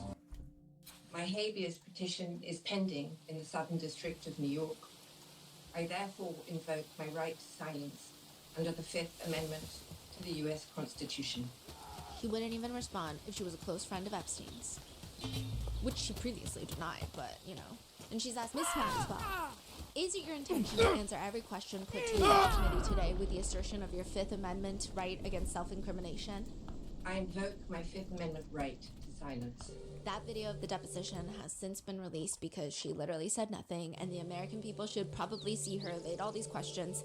And all of that appears, this whole thing is like a bid for a presidential pardon. Even before the questions start, Maxwell's attorney states outright, if this committee and the American public truly want to hear the unfiltered truth about what happened, there is a straightforward path. Ms. Maxwell is prepared to speak fully and honestly if granted clemency by President Trump. Only she can provide a complete account, and some may not like what they hear, but the truth matters. For example, both President Trump and President Clinton are innocent of any wrongdoing. Ms. Maxwell alone can explain why, and the public is entitled to hear that explanation. Thank you, members of the committee, for having us today. Ms. Maxwell can now proceed to answer her questions with the Fifth Amendment. Thank you. Which a lot of people are upset by. A representative, Jimmy Raskin, for Maryland, has since been very public about this, criticizing the DOJ, stating, No, I think that the Department of Justice has been in a cover-up mode for many months and has been trying to sweep the entire thing under the rug. There's no way you run a $1 billion international child sex trafficking ring with just 2 people committing crimes. Interestingly, though, the video of the deposition has elicited a very different kind of response. Of course, outrage that she's not answering any of the questions, but also conspiracies that this is not Ghislaine Maxwell, that she's been replaced. What? Comments are reading, clearly not Ghislaine Maxwell. Wow, corruption is so smart. Is that her? That looks like somebody else, completely different. What's the problem? She looks different? Yeah. Like- It could be the wonky glasses. It could be the video. It looks like a webcam. It could be that she's not Ghislaine Maxwell. I don't know. Okay. But it does sound like her. But I don't know. Some are saying she doesn't sound like her either. The imposter should be found and prosecuted if this is a phony. This is a trial. Like, there's a lot of thoughts in the comments. But according to the Clintons, the main reason that the Clintons continued to associate with Ghislaine was mainly because Ghislaine Maxwell was involved with 2 key people that were part of the Clintons' lives. Doug Band. This was, at the time, Bill Clinton's top aide. As evidenced by emails that Doug Band had with Ghislaine Maxwell, there was something going on. I don't know what it was, but it was something. She writes to him, "Boo-boo, are you around? I am very ill and require immediate medical attention. I am suffering from boo-boo-titis." Yeah. No, What? I got one very shot. Serious condition. Without a boo-boo fix, the symptoms become pronounced. Feeling is mutual, Doug Band responds. My boo-boo-titis is also reaching epic proportions. Lots going on, but we'll be in boo-booville the second you arrive. Then another one sent by Ghislaine Maxwell. Cries into the night that sound like Shakespeare sonnets that sound like this. Oh Douglas, wherefore art thou, Douglas? Oh. Doug Band states that he never had any physical relationship with Ghislaine Maxwell and that she is a monster. That's not what you said when you went to Boo Booville, though. But he says there was absolutely no physical relationship that occurred between us ever. So, I don't know. Maybe it's just flirting over emails, but he is being called to testify before the House Oversight Committee, so we shall see. They were close enough that Ghislaine, according to the emails, tried to arrange and did purchase Doug Band a $35,000 AP watch for his birthday with Epstein. And she was asking Epstein, like, who should I say it's from, me or you? And he said, from us. Wow. Yeah, and I will say, side note, Doug Band had quite the bitter, contentious parting with the Clintons. That's like kind of for another time, but not really. So Doug Band was saying that Bill Clinton was driven nuts by Obama and that Hillary was bitter that she was not the president and that the Clintons consciously or unconsciously may not have wanted Hillary to win, which are very wild things to say. The Clintons and even Obama had refuted much of that sentiment. Hillary allegedly felt like Doug Band was enabling Bill Clinton's behavior, to which Doug Band is like, the idea that anyone can control a person, especially a former president of the United States, is completely ridiculous. But later, another friend of the Clintons said, the problem was Doug Band's ego. Quote, you had to kiss Doug Band's ass to get anywhere. I mean, it was like Doug Band began to think that he was Bill Clinton. Also, apparently, Doug Band and Chelsea Clinton, the Clintons' daughter, had a long-standing rivalry, with sources saying that Chelsea was upset because Bill Clinton saw Doug Band as his son. And later, in a scathing internal email, Doug Band wrote that Chelsea is acting like a, quote, spoiled brat kid who has nothing else to do but create issues to justify what she's doing because she, as she has said, hasn't found her way and has a lack of focus in her life. Bill Clinton says after Doug Band, Ghislaine Maxwell was in a relationship with Ted Waite, who is a billionaire that co-founded Gateway. And the Clintons are very close with Ted Waite. He's a huge, huge donor of the Clinton Foundation. I mean, that's the only reason that Ghislaine Maxwell came to their daughter's wedding, Chelsea Clinton's wedding, was because Ted Waite was invited and Ghislaine Maxwell was his plus one. That makes sense a little bit, but still, I don't know if you are a former president. I'm sure you vet that guest list up and down for anything. Oh, the Usher killed him. You have a DUI. That's heinous, by the way. You're out. You have theft. You're unacceptable. Out, like, anything? No? This is, way later. But I like the combat. Ghislaine, in her interview last year, said that she probably saw Bill Clinton probably around 2016. They had a dinner together. He confirms that it's been about a decade. And just like what Ghislaine Maxwell said about Prince Andrew, former Prince Andrew, she is insistent that Bill Clinton was her friend and not Epstein's friend. But Bill Clinton is like, none of us were friends. I don't know what anybody's talking about. Oh, man. We were friendly, but I didn't know him well enough to be saying we were friends. But here's also another thing that's interesting. I just noticed, and this could be me reading way too much into it, but Bill Clinton, when he talks about Epstein, there's a lot of condemning happening. But when he talks about Maxwell, it's almost passive condemning. It's just something that I noticed, and it's a feeling that I have. He'll say things like, we did not know when Epstein was arrested that she was still involved with him. I think that clears a lot of this up. We didn't know. I'm sorry for what she did and what she allowed her life to become. And now she's living with it. It's not a strong condemning of her. Yeah. Can't believe she did that. She deserves to rot in hell. Exactly. Disgusting. Yeah, which is weird. Then they bring up the birthday note, okay? They bring up Bill Clinton's birthday note for Epstein's 50th birthday. Why are we wishing traffickers a happy birthday, okay? Traffickers should not even get another birthday. But Bill Clinton is asked, why did you write this letter? Why did I? Because I was requested to contribute a nice letter for his birthday book. It's reassuring, isn't it, to have lasted so long across all the years of learning and knowing, adventures and errors, and still to have your childlike curiosity, the drive to make a difference, and the solace of friends. He leans back, crosses his arms, and smiles. Not a bad look. The birthday note shows, states knowing adventures and errors. He's asked, for the record, you weren't referring to errors in judgment that Mr. Epstein had related to his inappropriate activities involving young. Absolutely not. I knew nothing about that. So he's just saying that it's just a shitty coincidence of word usage. There's a few more notes that Bill Clinton allegedly wrote to Epstein that he's asked about, which I will say, this is why it's so frustrating. Certain questions have a lot of high value. This birthday note probably has a little bit more high value of, those are words that the American citizens were like, now why would you write that? Mm-hmm. Why would you write that? So that's a good question. But then they start bringing up some dumb notes, which I'm like, now you're making this whole thing seem dumb, okay? Which, apparently, Bill Clinton wrote a get well soon note to Epstein's mom on a Post-it.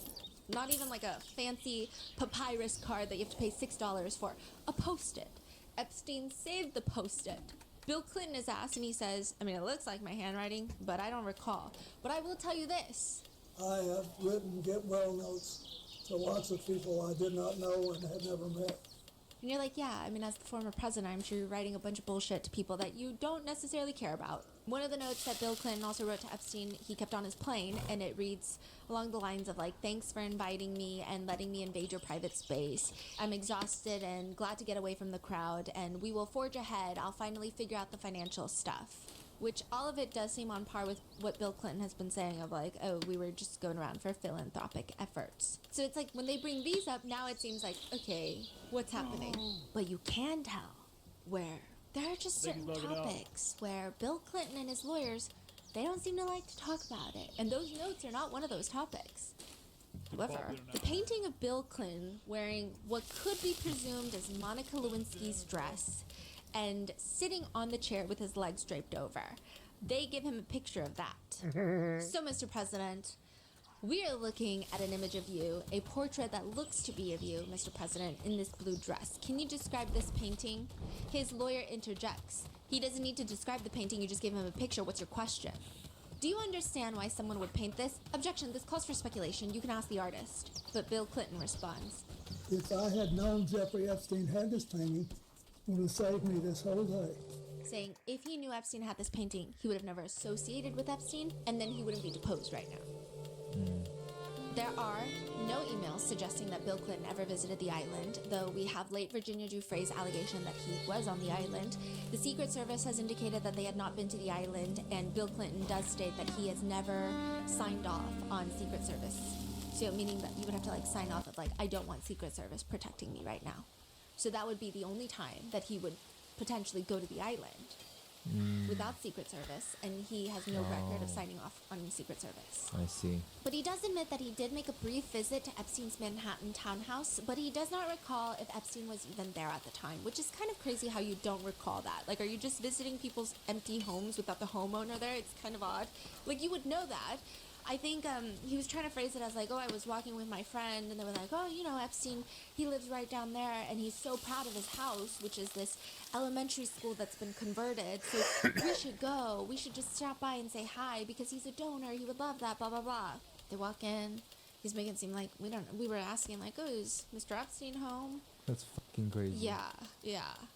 But he doesn't remember. Okay, but again, Maria Farmer was like, pretty sure I saw him in the house when he was a sitting president. So I don't know. I wasn't in the house. I don't know anything. But remember Epstein, he loved in his Manhattan townhouse, apparently to display pictures of young girls, young nude girls. Yes. Bill Clinton says he never saw anything like that. He says that he also never saw any staff members that were young girls inside the house. Well. During the relationship or the time that you knew Mr. Epstein, what did you understand his job to be? I'm not sure I knew. It was never clear to me, but he could have been living on, investing the profits that he's already made. I knew he was this finance guy. I'm not sure I knew. It was never clear to me, but he could have been living on investing the profits he'd already made. I knew he was his finance guy. I would just like to ask you directly, do you believe that Jeffrey Epstein killed himself? The lawyer jumps in. Are you asking him to speculate on how Mr. Epstein died? Do you believe that Jeffrey Epstein killed himself? Are you asking him to speculate on how Mr. Epstein died? I'm asking what the president thinks of... So you're asking his opinion? Mr. President, was your friend Jeffrey Epstein suicidal? Are you classifying him as a friend? He has testified that he was friendly. He has called him a friend in a letter. He said he was friendly, but you've asked for his testimony. Mr. President... I mean, she's sharp, okay? She's doing her job well, but it is kind of crazy. Do you believe that Jeffrey Epstein was suicidal? You know. Was he ever suicidal? I don't know. I only know what the medical finding was. I think maybe he finally got caught. I don't know. I've accepted it in my own mind. I don't know what happened. Mr. President, what did you accept, that he self-exited or that he did not? That he did, but I don't know. None of us know. We weren't there. Then Mark Middleton is brought up. The House committee states in the deposition and asks Bill Clinton, Mark Middleton was found dead at Hefner Ranch, approximately 30 miles from his home in Little Rock. He was discovered hanging from a tree by an extension cord around his neck with a self-inflicted gunshot wound to his chest. So he was shot and on a rope. Do you have any information that leads you to suspect that he did something other than self-exit? Oh, come on, motherfucker. Do you have any concerns that this was in relation to his knowledge or relationship with Jeffrey Epstein, given the date? I'm asking, when you heard about this death, knowing about the things that have, at this point, it's all over the news, seeing that he is self-exited, have you ever had any conversations with people about whether or not there's any relationship between the two? No. No one's ever suggested it to me. Okay. Thank you. I go back. Next up, Mr. It's really sad. And this deposition has mixed feelings. A lot of people are, again, understandably so, it's become very political. It's kind of gotten annoying, I will say, where political in the sense of there are some people who are like, well, it's not Bill Clinton because Trump is deflecting. Or it's, oh, look, Trump is finally going after these people because he's innocent.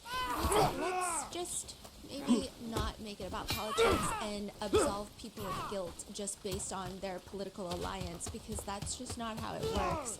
So I will say those types of sentiments have gotten annoying. But some people think that this quote, this was such a waste of time and a joke because he was never going to answer anything honestly. Fuck yeah. Others are commenting, if there was any substance to Clinton's involvement, you know damn well Trump would have thrown him under the bus and made it back up too. Anything to keep the lights off of his ass. Others are saying this is obviously political persecution by someone who himself is mentioned in the files a million times. Other people are saying he's a piece of shit when it comes to women and an absolute womanizer, but that doesn't inherently mean that he's into kids. Very possible to be one type and not the other. I don't think that this is as cut and dry with him as it is with someone like Trump. To which someone else comments, who fucking cares? Put them both in jail. Some netizens are actually frustrated with the questions being asked, quote, Put these them people both in are jail. amateurs at best. A rock could have formed better questions. Another quote, corruption. These questions were carefully fabricated, mostly opinions and speculations. Seems like both sides are in bed with each other. If he goes down, so does everybody else who's included in that list. Another one reads, you'd think someone in this room would be capable of reading a clear and complete sentence out loud. Absolute incompetence. But here's the part that I can't get over. It's like everybody has their political alliance and they're gonna feel one type of way, and we could go all day, like Hillary Clinton said, until the cows come home, going back and forth of, well, maybe he's bad, but your guy is badder. Like, they're both bad, but your guy worse. Like, we could do this all day and nothing will ever happen. However, this is the most enlightening part to me and to a lot of people. A Democratic representative takes over questioning, and they open with, it is well understood that you had a personal relationship with Mr. Epstein, and we will talk about that today, but the events I just described color our perspective on the conversation. It appears as if you and other Democratic figures have been targeted by President Donald Trump in an attempt to distract the American people from his own long-standing relationship with Jeffrey Epstein. And if that were true, it would not be the first time that President Trump has targeted his political enemies under the guise of law enforcement. This deposition is occurring in the context of unprecedented weaponization of the Department of Justice by Donald Trump. Which some people loved, some people hated. Obviously, you know why the Republicans would hate that type of conversation, but some Democrats were really opposed to sentiments like this, saying, yes, the urgency is far greater and higher when there are questions about trafficking for the sitting president of the United States. But they're saying, like, we don't think Bill Clinton is, like, off the hook either. So, like, we don't have to put him up on a pedestal. Like, he's definitely done nothing wrong just to push. You know, they're saying it's, like, however, I will say most Democrats are really happy that the Clintons were deposed and that they testified, and they did not look for loopholes. I'm sure they did, but they didn't find a successful loophole to not be deposed, because they have now set the Clinton rule that even presidents can be deposed if subpoenaed. I see. So who's next? You know, obviously everybody wants it to be Trump. This is the startling part. Bill Clinton is interestingly questioned. Oh! So to get more information for this, gotta get the investigation, archers. you know, wondering if you also agree that President Trump should answer questions of this committee. We believe in the minority that President Trump should also answer this committee's questions. He's someone that is mentioned almost more than any other person beside Ghislaine Maxwell in the Epstein documents. And so to get more information for this investigation, I was wondering if you also agree that President Trump should answer questions of this committee. That's for you to decide. But he didn't know him well, you know, and I once had a brief discussion. He didn't know him well. Trump didn't know Epstein well. And I said by Bill. Bill Clinton. Yeah. That's for you to decide, but he did know him well, and I once had a brief discussion with him about it. I hate this, but because I don't believe I should inject anything. But I do not want to leave the impression. The president never, this is 20-something years ago, never said anything to me to make me think he was involved in anything improper with regard to Epstein either. He just didn't. He just said we were friends, and then we had a falling out over a land deal. Could I ask very briefly, Mr. President, if you recall, what were the circumstances of that conversation? Or at least, let's start with, when did that conversation occur? He says that Trump told him this on a golf course decades ago, saying something along the lines of like, somehow knew I had flown in Jeffrey Epstein's aircraft, and he said, you know, we had some great times together over the years, but we fell out, all because of a real estate deal. he says he doesn't recall who brought it up in the conversation first on the golf course, if it was him or Trump. He can't imagine it was him because he, you know, would never do something like that. Do you recall whether President Trump elaborated at all on the great times that he had with Jeffrey Epstein? No. And I took, you know, at the time, I didn't put any sexual stint to it. I didn't put any sexual stint on it. He later reiterates once more. The only conversation I had with President Trump about this was in the early 2000s. And I have no information that he did anything wrong. I just want it all out there. I want everybody to get it all out there and let everybody see where we are. Which a lot of people feel like this is straight out of a mutual destruction playbook. Mhm. The way that Bill Clinton talks Mutual about Ghislaine Maxwell pedophilic and destruction. Trump, the way that Ghislaine Maxwell talks about Bill Clinton and Trump, everybody is like they're playing games right in front of our faces. That's the feeling. A lot of people think it's because both men are guilty, but only one of them is in office right now. That's why maybe Oh, I Clinton can't is being change nicer the to Trump and settings. Trump is being Jeez. nice to Clinton about the files. But it seems like both of them, neither Clinton nor Trump, have had any scathing words for Ghislaine Maxwell, even though both of them have a hatred for trafficking and traffickers, right? And also, why is Bill Clinton going out of his way to tell everybody that Trump is innocent? The same Trump that made Hillary Clinton's life so unbearable for so long, too. This is not like, oh, we're mutuals. Oh, we're part of the same party. It's so bizarre. Yeah. Depending on who you ask, public opinion will be, oh, because Bill Clinton's guilty, or because they both are. With that being said, there's a lot on Trump. In July and August of 2025, the FBI internally circulated Epstein-related allegations that mentioned Trump. There are a lot of crazy salacious allegations, by the way, and I think that this is where the conspiracies of their eating babies stems from because of this internal document. Now, this internal document, people have been kind of recklessly, and this is not in defense of the administration, okay? People are presenting this as these are valid FBI internal documents of crimes that have been committed. That's not what this is. The FBI decided that they were going to compile a document of anybody who's even called in to give an allegation regarding Epstein and Trump. So they compiled this entire document, and on one side they list what the phone call detailed, or the tip detailed, or the allegation detailed, and then in the middle they detailed whether they were able to contact the person again to further interview them, whether they found corroborating evidence, or whether they found no evidence or proof that this was a lie. And then oddly, the third little box they have on the right side was any criminal history that this person has. The one giving it. Was this leaked? It was a leak. Epstein. Wow. Yeah. Okay. It is important to Oh, note damn, the Archers that are mean. most media outlets have reported, even places like the New York Times have reported that it seems that the FBI was not able to verify most of the allegations and that they deemed it to be unverifiable or not credible. But I'm just going to tell you what it is. There could be some things in here that are true. There could be nothing in here that's true. All of it could be true. But just because it's in an internal document does not mean that we can believe everything. So one complaint summary on the internal note reads, caller named other individual named in a big orgy party with her, other young girls and older VS models, Victoria's Secret models, including Bill Clinton and Donald Trump.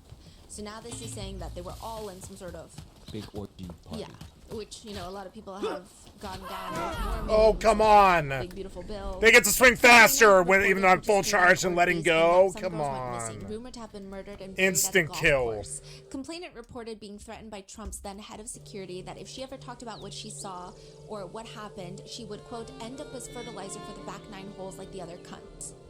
She claims that she saw cartels involved in the parties and that she watched Robin Leach, who I believe is a reporter, strangle a young girl to death at a party. The FBI note deems her claims to not be credible. Complainant was spoken to and deemed not credible. Additional research showed 3 separate incidents involving police which requested in mandatory psychiatric evaluations. That's the internal note. I do believe that's where a lot of the baby sacrifices and consumption and conspiracies, like, they all start stemming from here. Then another one, complainant reported Donald Trump participated regularly in paying money to force her to perform acts with him and alleged Trump was present when her uncle murdered her newborn child. Conclusion of the FBI was, quote, no contact made. Another caller believes that the FBI has pictures of her as a baby with Epstein. But the note that the agents made was, no contact made. Previous tips indicated she had called in and said she had chemically induced amnesia and struggled with knowing what was a dream and what was reality. I mean, I do hope that the FBI did way more internally for gathering whether this is credible or not than just, oh, she has chemically induced amnesia, because both things could be true, but we don't know. These are just internal notes. Another complainant tells the FBI, and this is from the internal note again, not stated as fact, Donald Trump, the president, had parties at Mar-a-Lago called Calendar Girls. Jeffrey Epstein would bring the children in and Trump would auction them off. He measured the children's private parts by entering digits and rated private parts. The guests were elder men and included Elon Musk, What? Don Jr. Trump, Ivanka Trump. Come on, Eric man. Trump, Your Attorney combat Ellen Dershowitz was sucks. also there with attorney Bob Shapiro. Ugh. We were taken in rooms, forced to have with Donald J. Trump, Hello? forced to allow them to. Yeah.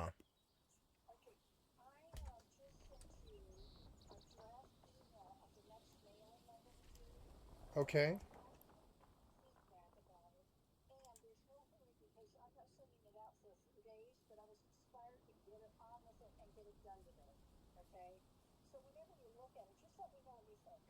Okay, yeah, you want me to look at an email? Okay. Okay, email, yeah. No problem, yeah, I'll take a look, yeah.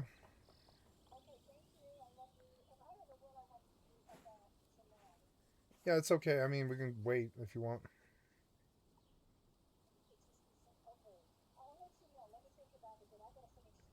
Yeah, no pressure, you know?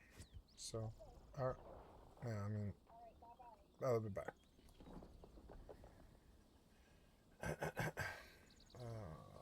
Gotta go pee.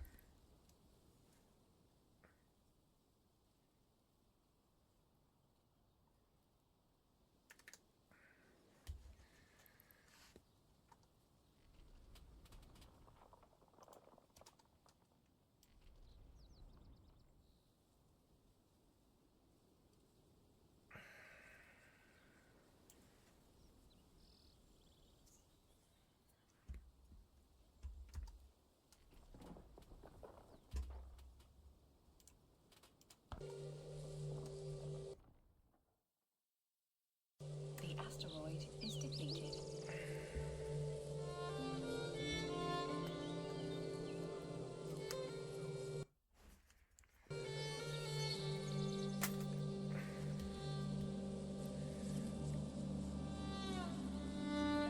I'm gonna take a small bio break here.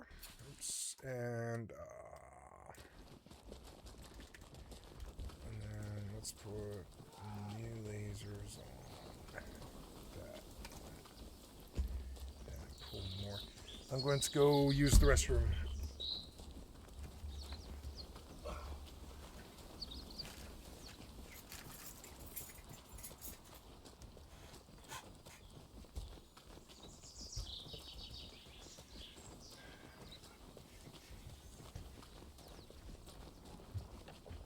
Are you in here?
Grid is depleted.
Dinner soon, kitty.